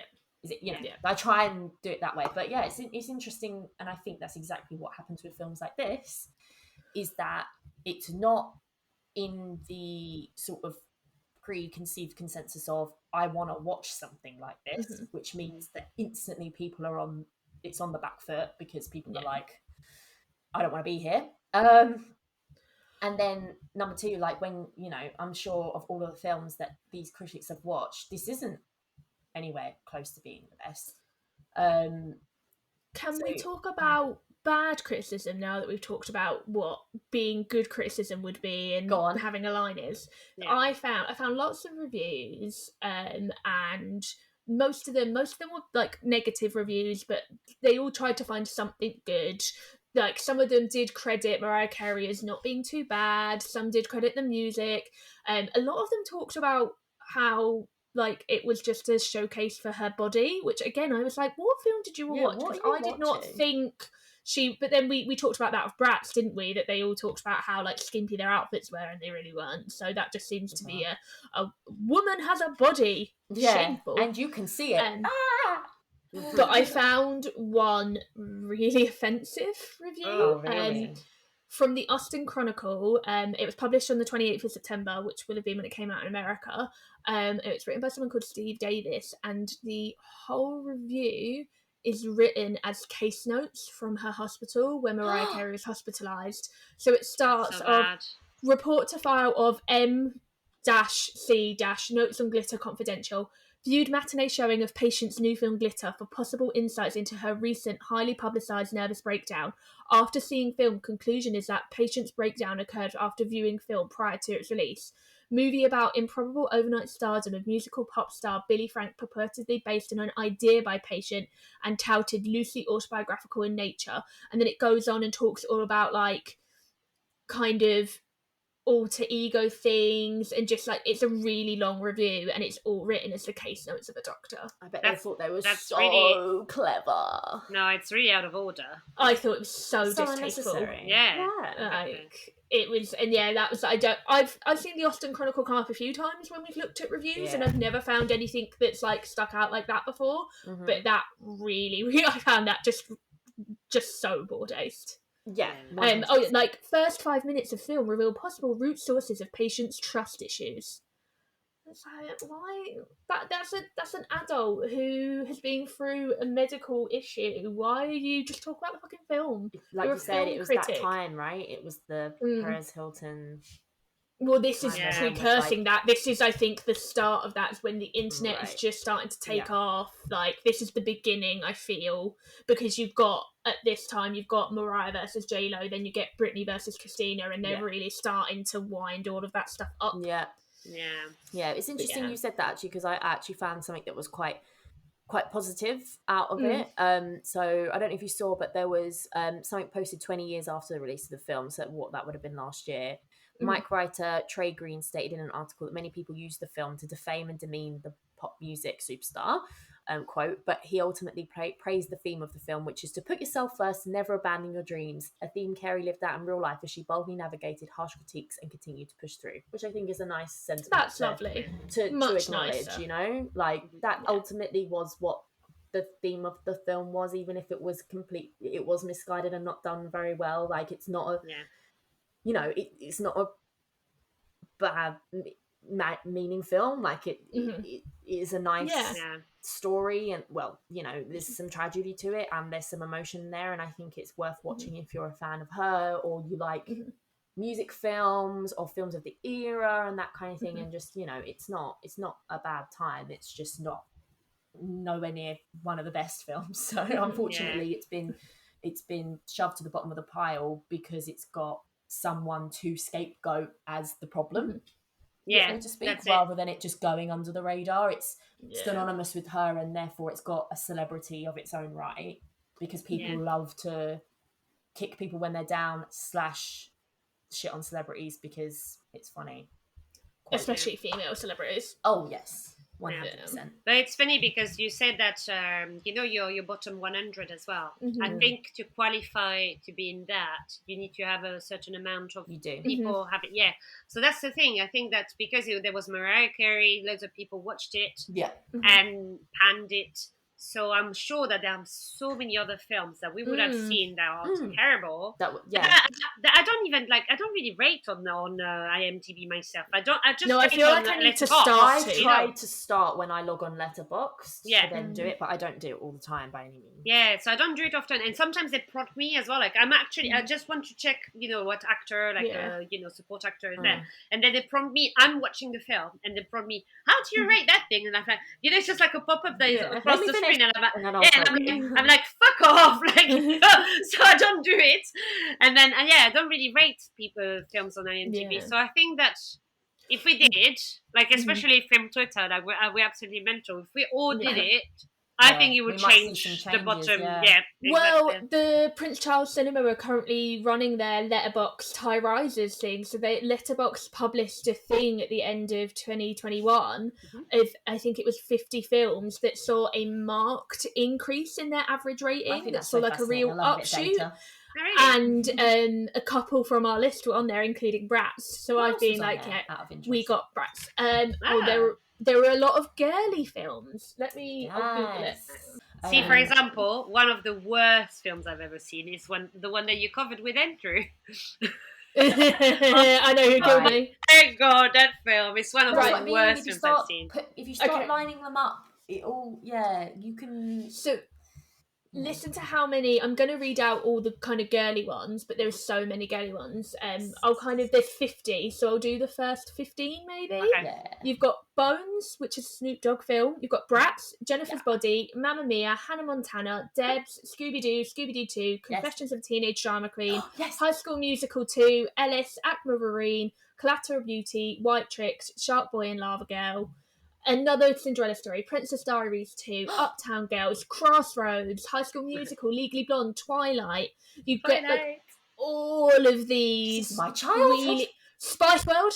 Was there another? They were the ones that were on our list, and so these are all films that are kind of being reclaimed a little bit. And there are so many of them that are cult classics, but female-led cult classics that I think have been really unfairly maligned by critics and by women not having such a voice in the film world. Yeah. But so I don't know when this episode will come out. I don't know if they'll still be running the season then, but I know right now in January, Prince Charles are doing a season where they're trying to show as many of these films as they can throughout the year to kind of let people. I know that. I'll have to check it out. Yeah, so that's very cool. Yeah. Nice. So hopefully we'll see more of our films appear in that next year.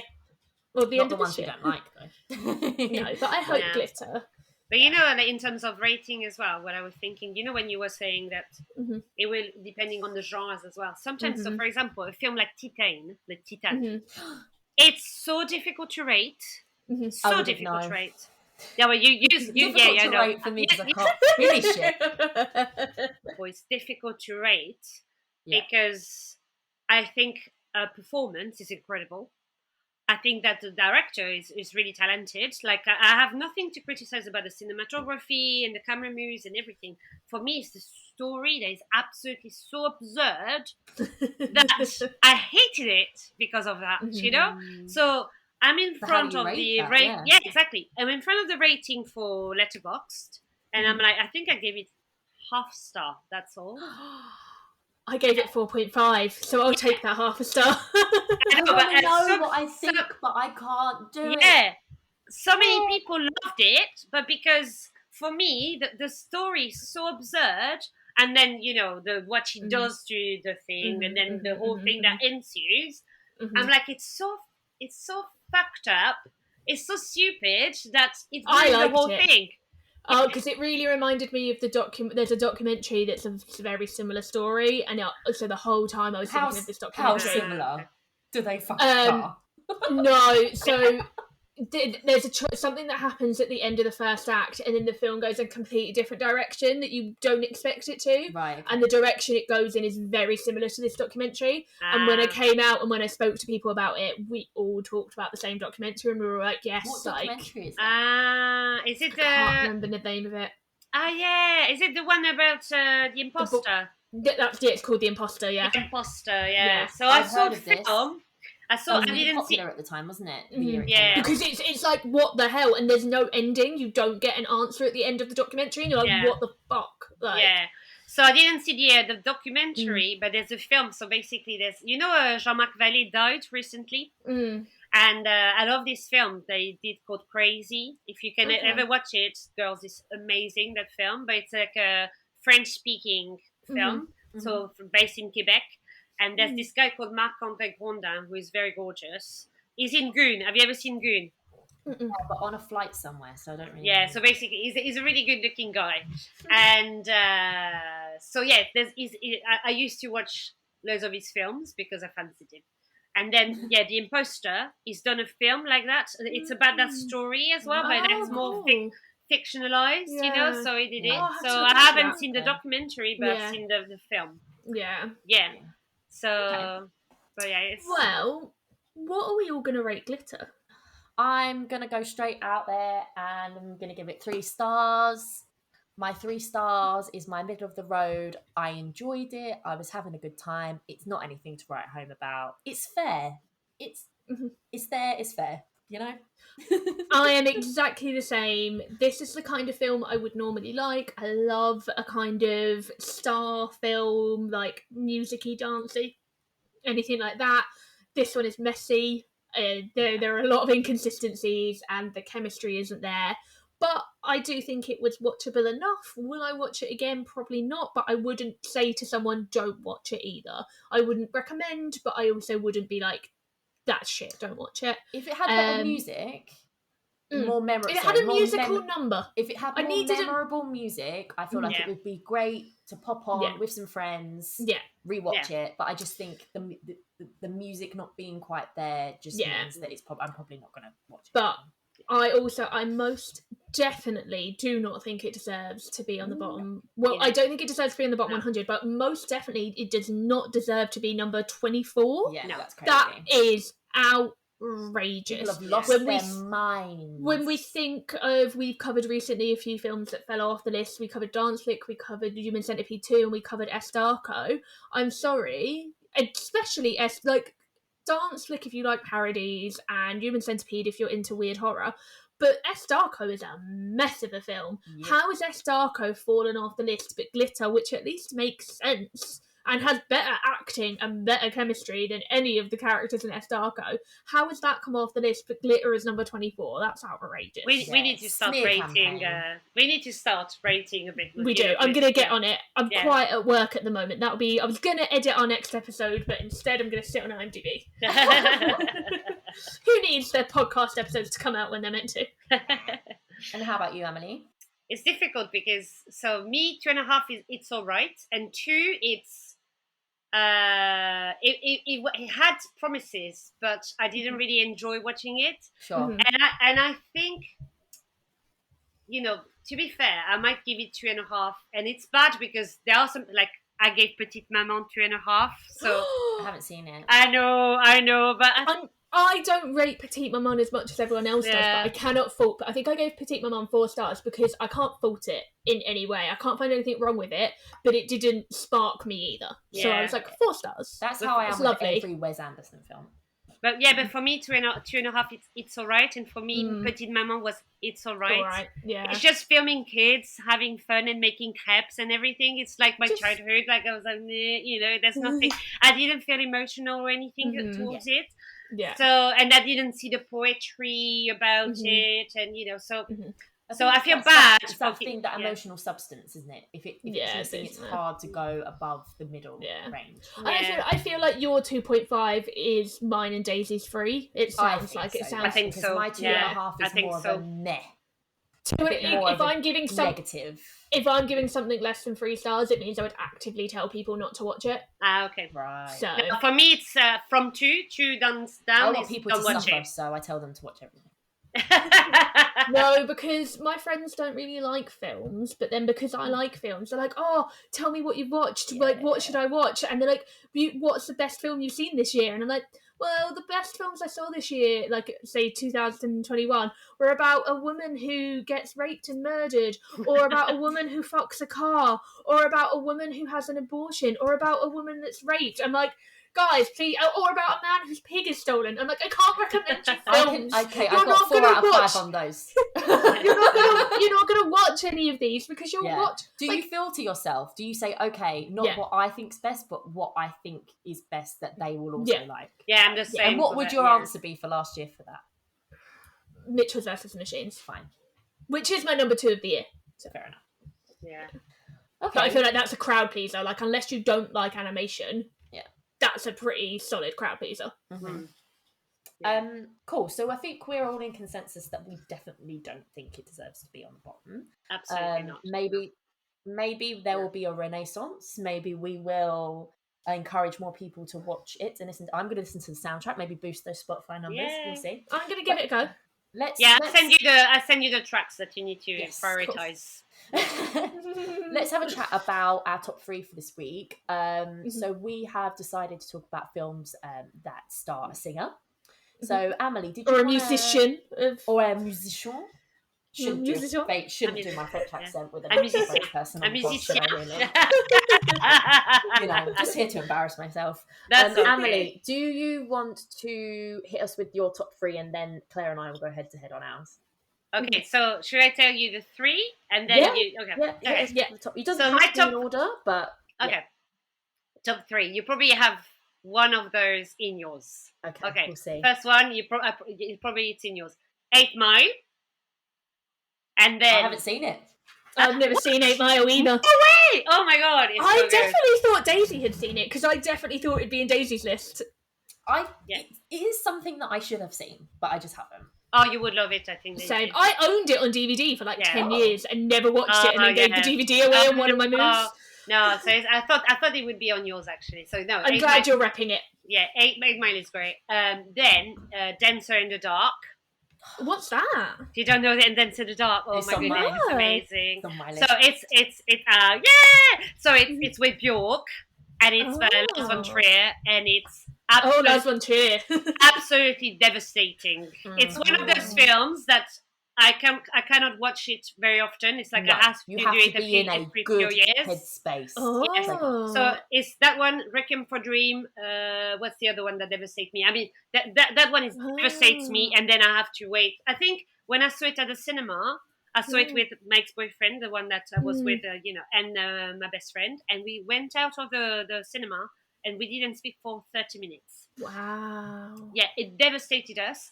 But I'm really eager to see that now, but I think not you like right now. it a lot. But so Bjork, it was her first role, and after that, she was like, I can't play. I can't act again. Like I think she's finally in the new. She's in something.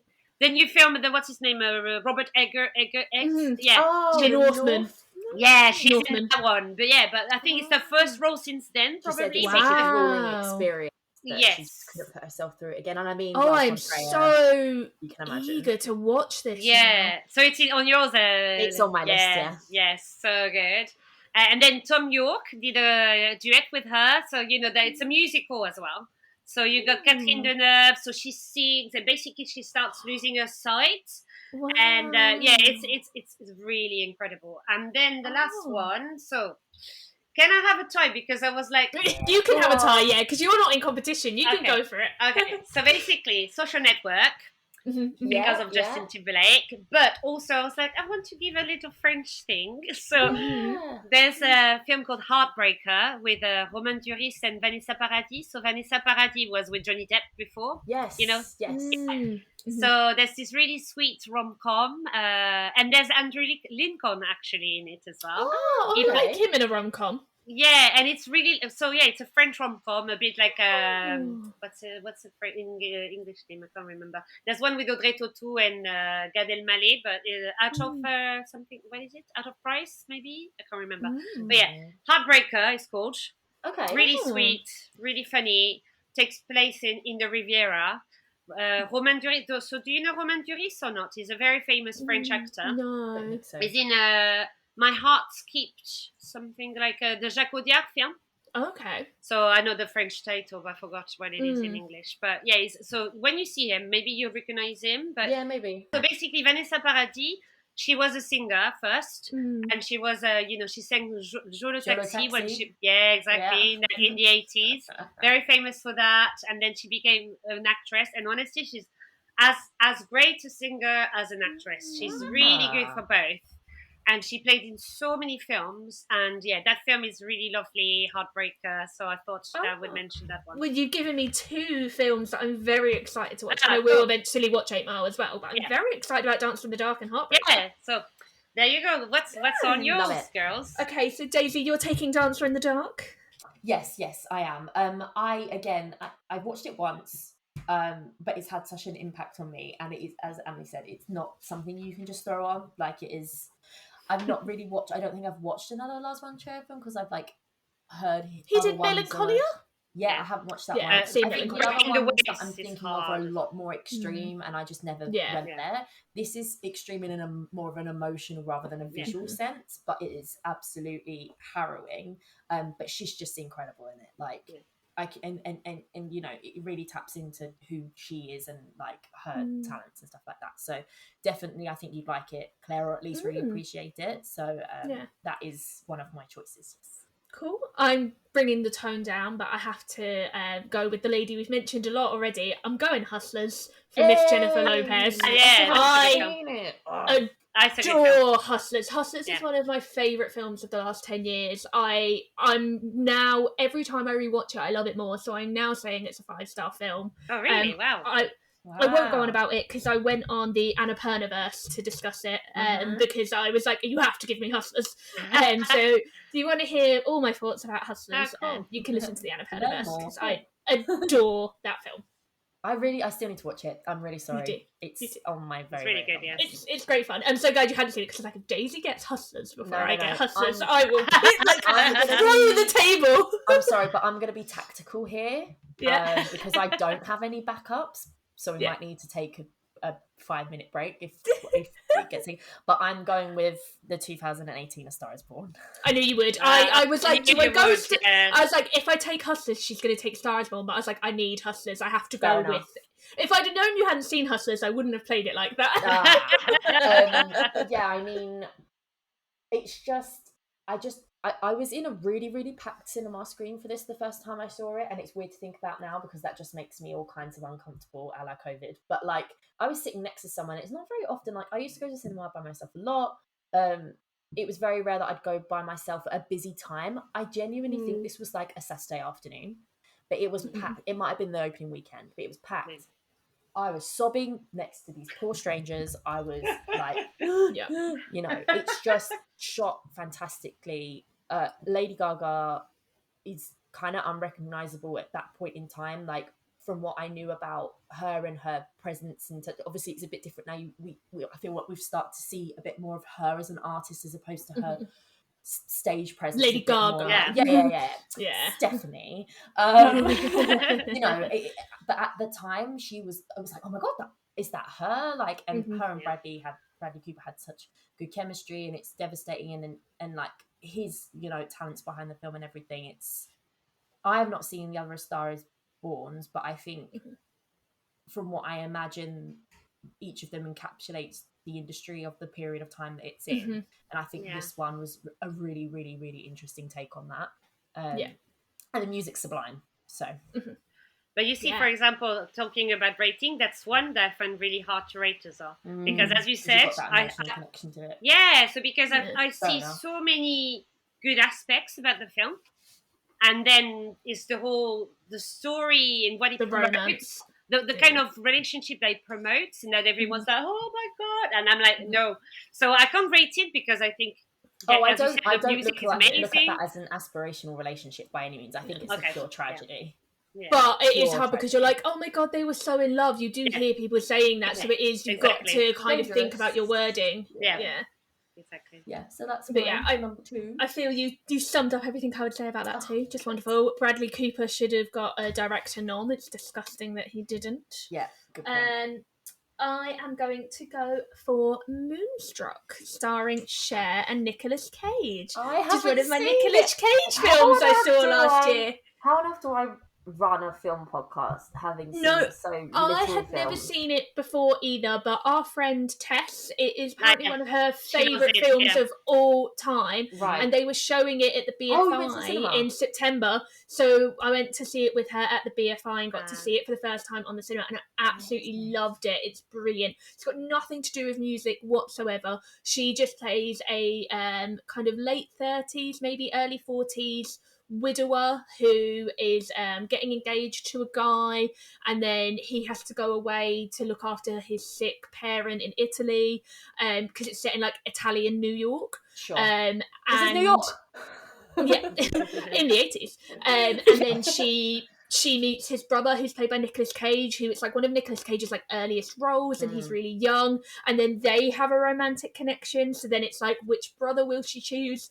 And it's great. It's like the line readings are brilliant. It really, really holds up, and it's really nice to see an older woman with a younger man, because you still even now don't see that. So I was really surprised by like how modern it felt for such an unmodern film.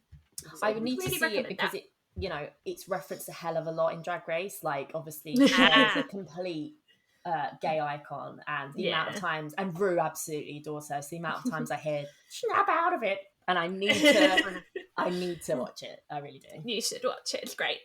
Yeah, I would say for Cher, I prefer Mamma Mia too.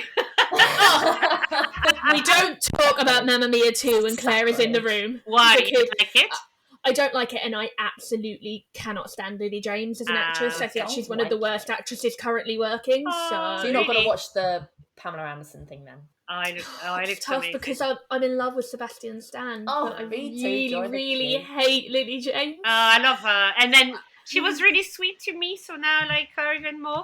Basically, I'm sure she's a nice person. She's just not a good actress. I think she's quite good. But you know what happened? It's before, Moulin Rouge Secret Cinema. Mm-hmm. Yeah. I went to that. That was amazing. Yeah, I went to that as well. And basically, I was in front of the stage. I was singing a Lady Marmalade, and I was like singing at the top of my voice, like "Girl," And then someone says to me, "You can sing, girl."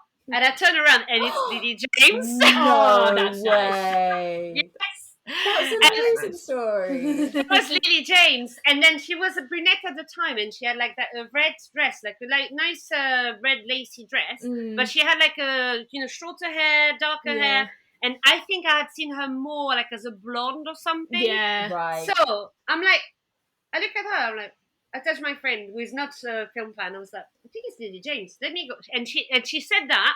She went to the toilet straight after she said, "You can sing, girl." She goes to the toilet. I'm like, I'm going to follow her into the toilet. So I'm in the toilet and she's like reapplying her red lipstick in front of the mirror. And I'm like looking and I'm like, I think it's her. And then later, when you follow like the actors in the streets of Paris and everything. Yeah. She's just next to me with her friend. And I tell my friend, definitely her. And I was like, oh my God, I can't believe that she told me this. And then she was in Mamma Mia too. And I was like, oh, she can really sing well as well. I was like, that's coming from her. It's really cool. So yeah, she was lovely to me. And that is cool. Yeah. And I think Mamma Mia too really won me over. Like with her, I was not sure with her before. I was like in Baby Driver, I was like, But then in Mamma Mia too, I was like, oh my God, she's like a ray of sun. Like she shines, and I love her in that film. See, that was the one that put the nail on the coffin. Yeah. But that makes me like her more. She sounds like a nice person. I don't like her style of acting. Mm-hmm. Yeah, fair enough. Okay, shall I hit you with my third choice? Yes. It is Labyrinth. Oh, I'm really pleased with this pick because I feel like maybe where we're doing more themes and things are becoming quite niche, and I'm realizing how I haven't seen that many films. That this is really great because this is number one, not just a film I've seen once or twice that really stuck with me, but oh my God, I was obsessed with this when I was young. Obsessed. And also it's just like a good film that everybody really likes if they've seen it. And it's just like outstanding. I've only seen it once and was utterly baffled by it. I don't know if I liked it or disliked it. That's exactly what it tries to do. Yeah. Yeah, I was just like, oh, okay, that happened. Yeah, like David Bowie's just like obviously one of the most iconic people ever. And that moment for so many people was just like cemented in them. Like it's just, I don't even have words for it, speechless. But like Jennifer Connelly is gorgeous and she's fantastic in it, and it's just I love a puppet. So didn't know you love the puppet, but they're like bordering on creepy, so it's like right up my alley. It's just fantastic. The production design is beautiful. It's really like charming. Like, it looks dated, but in a way that's really comforting. Like it's just got a certain style to it, and I haven't seen it for so long, so I have to change that. I think it's on Netflix or something. Is it? I'm pretty sure I think so. Did they do like a secret cinema to that? Or they did something. They did like someone's done... Prince Charles do a Labyrinth Ball. Yeah. They do it before COVID. They did it every year. Yeah, cool. Hopefully they'll put it back on. But yeah, I'm really pleased with this pick because it's like, yes, it's a film that I really, really like. I feel like it's a really good film, and it's just like maybe not as obvious a choice as a lot of the ones that I've done before on other top threes. So well done. Thank you. I'm very pleased. She has taste somewhere. Down. You do have taste. So because you took A Star Is Born, I'm trying to decide on my third one. I've got 4 options. Oh, but wow. I'm not like, I'm glad that I'm glad I did tactically because I did not have any other options. I'm just not sold on any of them. Like they're all. I had my 3. Go on. I'm feeling generous. Do you want to just like run us through your options and then you can decide once you've had a bit of a... No, I think I'm gonna go with Hunger Games for Lenny Kravitz. Yeah. I don't know whether I want to go Hunger Games or Hunger Games Catching Fire. I feel like he does a better performance in Catching Fire, but I feel like he's in Hunger Games more. Yeah, so I'm going to go Hunger Games rather than Catching Fire. Yeah. I rewatched them all before Christmas. My cousin just happened to put one on because it was on Channel 4, and it like reignited a burning passion about how much I love the Hunger Games. I went out and rebought the books from a charity shop the other day and I'm rereading them. Good. And actually, it will probably have come out by the time this comes out, but I'm going on another podcast at the weekend to talk about the Hunger Games. So cool. But I just thought Lenny Kravitz is great in it. He plays Cinna, her stylist, and just has isn't even in the film that much, but brings such warmth to the role and such warmth to his scenes that he has the least, and I feel like does the most without you even noticing. He just brings an energy to all his scenes that I think is wonderful, and I've not seen him acting in anything before. I was going to say, is he in other films? I don't really know. Sure, he must have been, but I haven't seen any of them. Yeah. And then the other two I was thinking of are the film that I mentioned earlier, My Life Without Me, which is one of my favourite films when I was a teenager. Sarah Polley is in it, and Debbie Harry plays her mum, who is Blondie. In a like unrecognisable, like much older, really kind of haggard, aggressive character in it. And then the other one I was thinking of was Bad Teacher, which is just like a guilty pleasure. I love that with Justin Timberlake. Yeah, and I just love how shit he is in it. Like he just goes for that terrible role. They were my other two choices, but I'm going Hunger Games because I think that's the nicest one. To be fair, another one that is very good with Timberlake, because I was thinking of what is it called, In Time or something. One that is really good is Friends with Benefit. He's very good in Friends with Benefit. Very charming. Yeah, it's such a good one. He doesn't really act anymore, does he? He did those back, and then he went back to music, and that kind of flopped. And now he's just husband to Jessica Biel. No, but there was film that was released on Apple TV recently, and I haven't watched it. I really liked it. Yeah. I gave it like 4.5 stars. Oh wow, I need to watch it. Way. It's real trashy. It's like really emotionally manipulative. It's exactly the kind of shit that like I just fall for. And it's got Juno Temple in it, who I love. I love Juno Temple as well. Okay, I'll watch She's not in it. She's not in it a lot. But he plays a guy who comes back from prison to his small town. I really thought you were going to say From the Dead. I really thought you were going to say that. He comes back to a very small redneck town, having been in prison, and is trying to rebuild his life, living with his grandmother. And Juno Temple is a drug addict with a young son who live across the road. And somehow, through a series of events, Justin Timberlake ends up being guardian to her young son. Because of a series of events, but the young son is queer and has a lot of kind of feminine tendencies.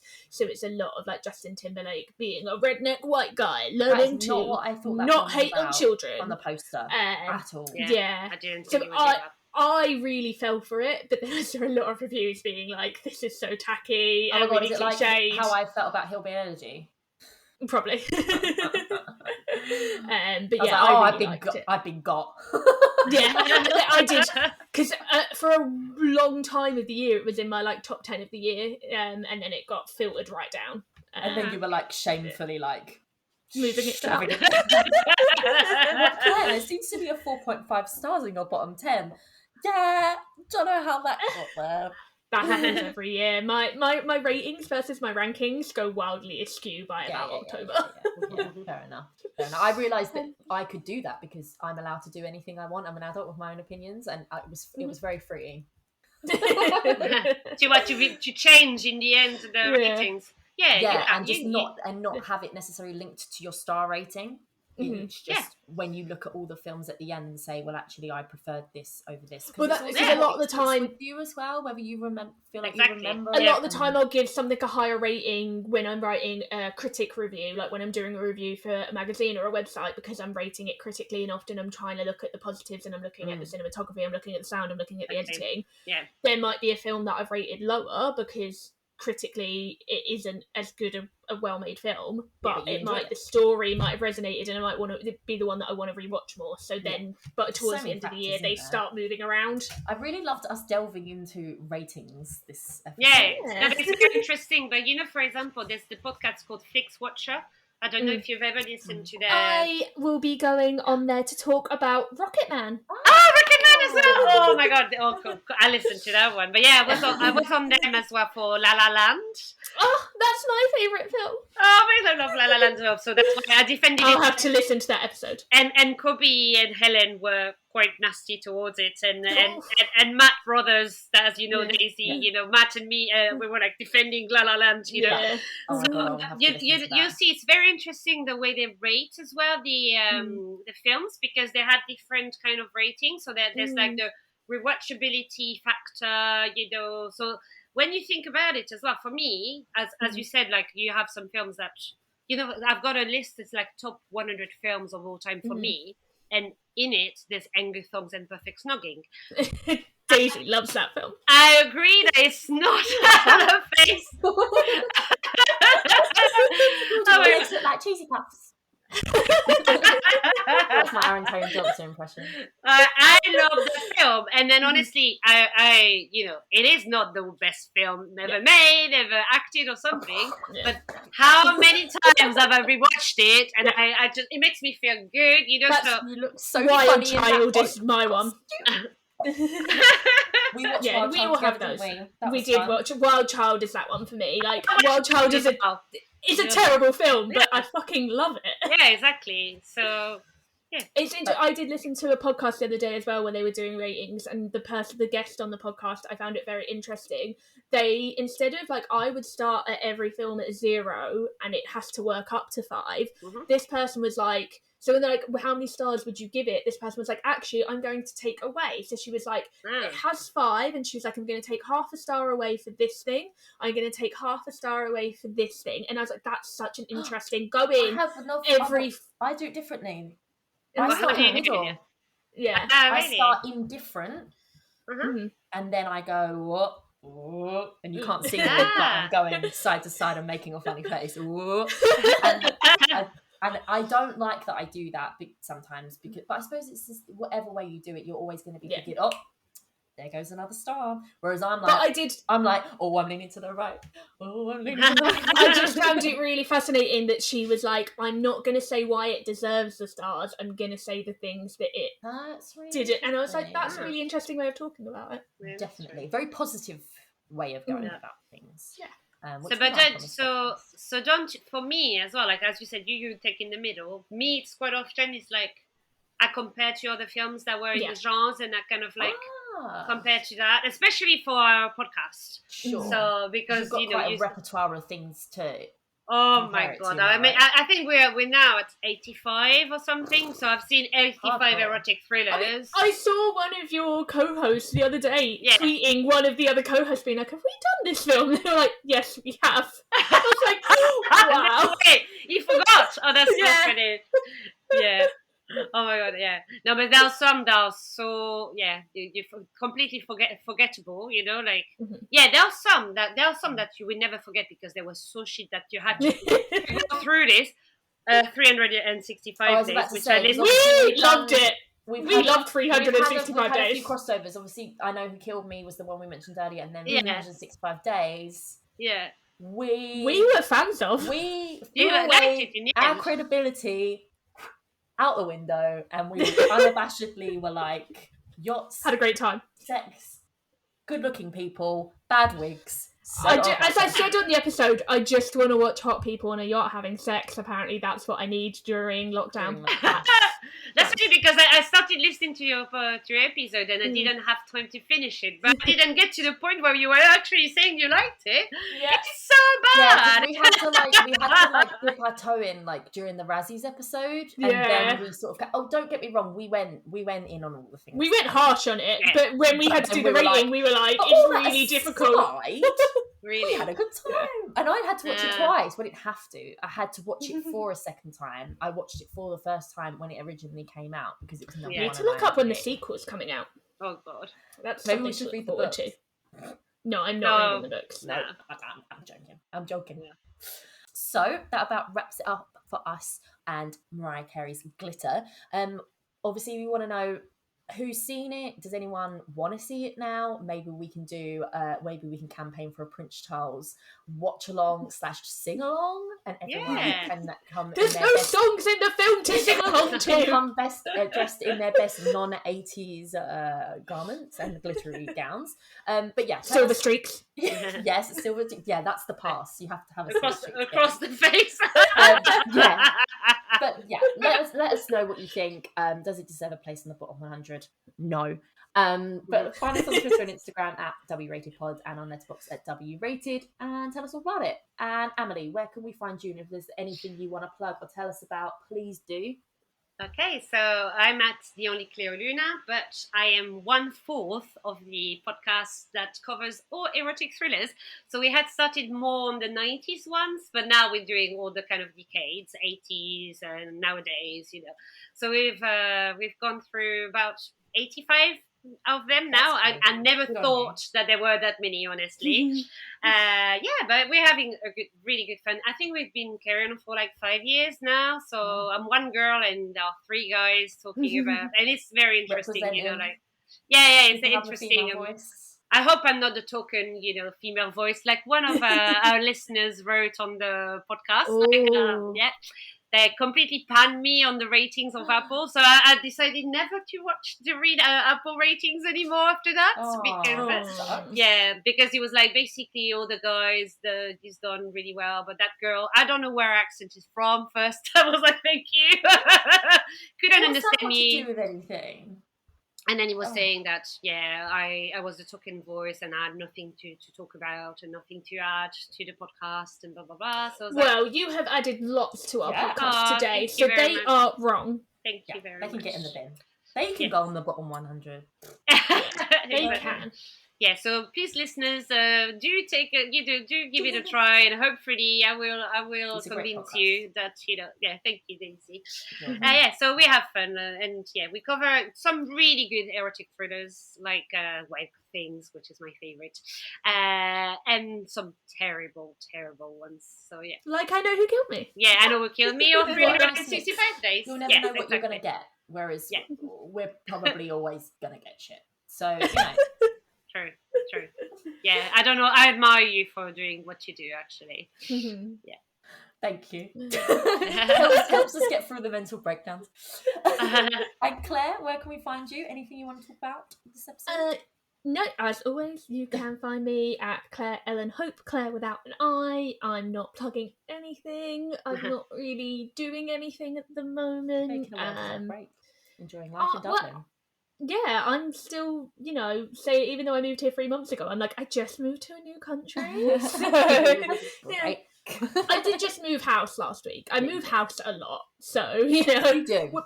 By the time this comes out, I may have actually moved again. Oh God, yeah, maybe. I honestly feel like hitting my head against this for your sake, like from the pure stress. Secondhand stress. Yeah, so you can check my Twitter and Instagram to see if I've moved yet. I didn't hear that. And then I am at Daisy Vic Edwards on Twitter, and then I'm Daisy Victoria Edwards on Letterboxd and Instagram, and I really had to think about that for some reason. Not sure why that was. Just chronicling my... What do you have to plug? Nothing. Chronicling my mental breakdowns. Okay, great. Well, thank you for tuning in, everyone. As always, if you do enjoy listening to the podcast, give us a little follow on socials, a subscribe, and maybe a rating and review. You tell us, how do you rate your podcasts? And please, which one of us is the token woman? Yeah, I was about to say, and be careful. Yeah, don't have anything nice to say. Don't say it. We hope you can join us for the next episode, where we of course take on our next worst rated movie. See you then.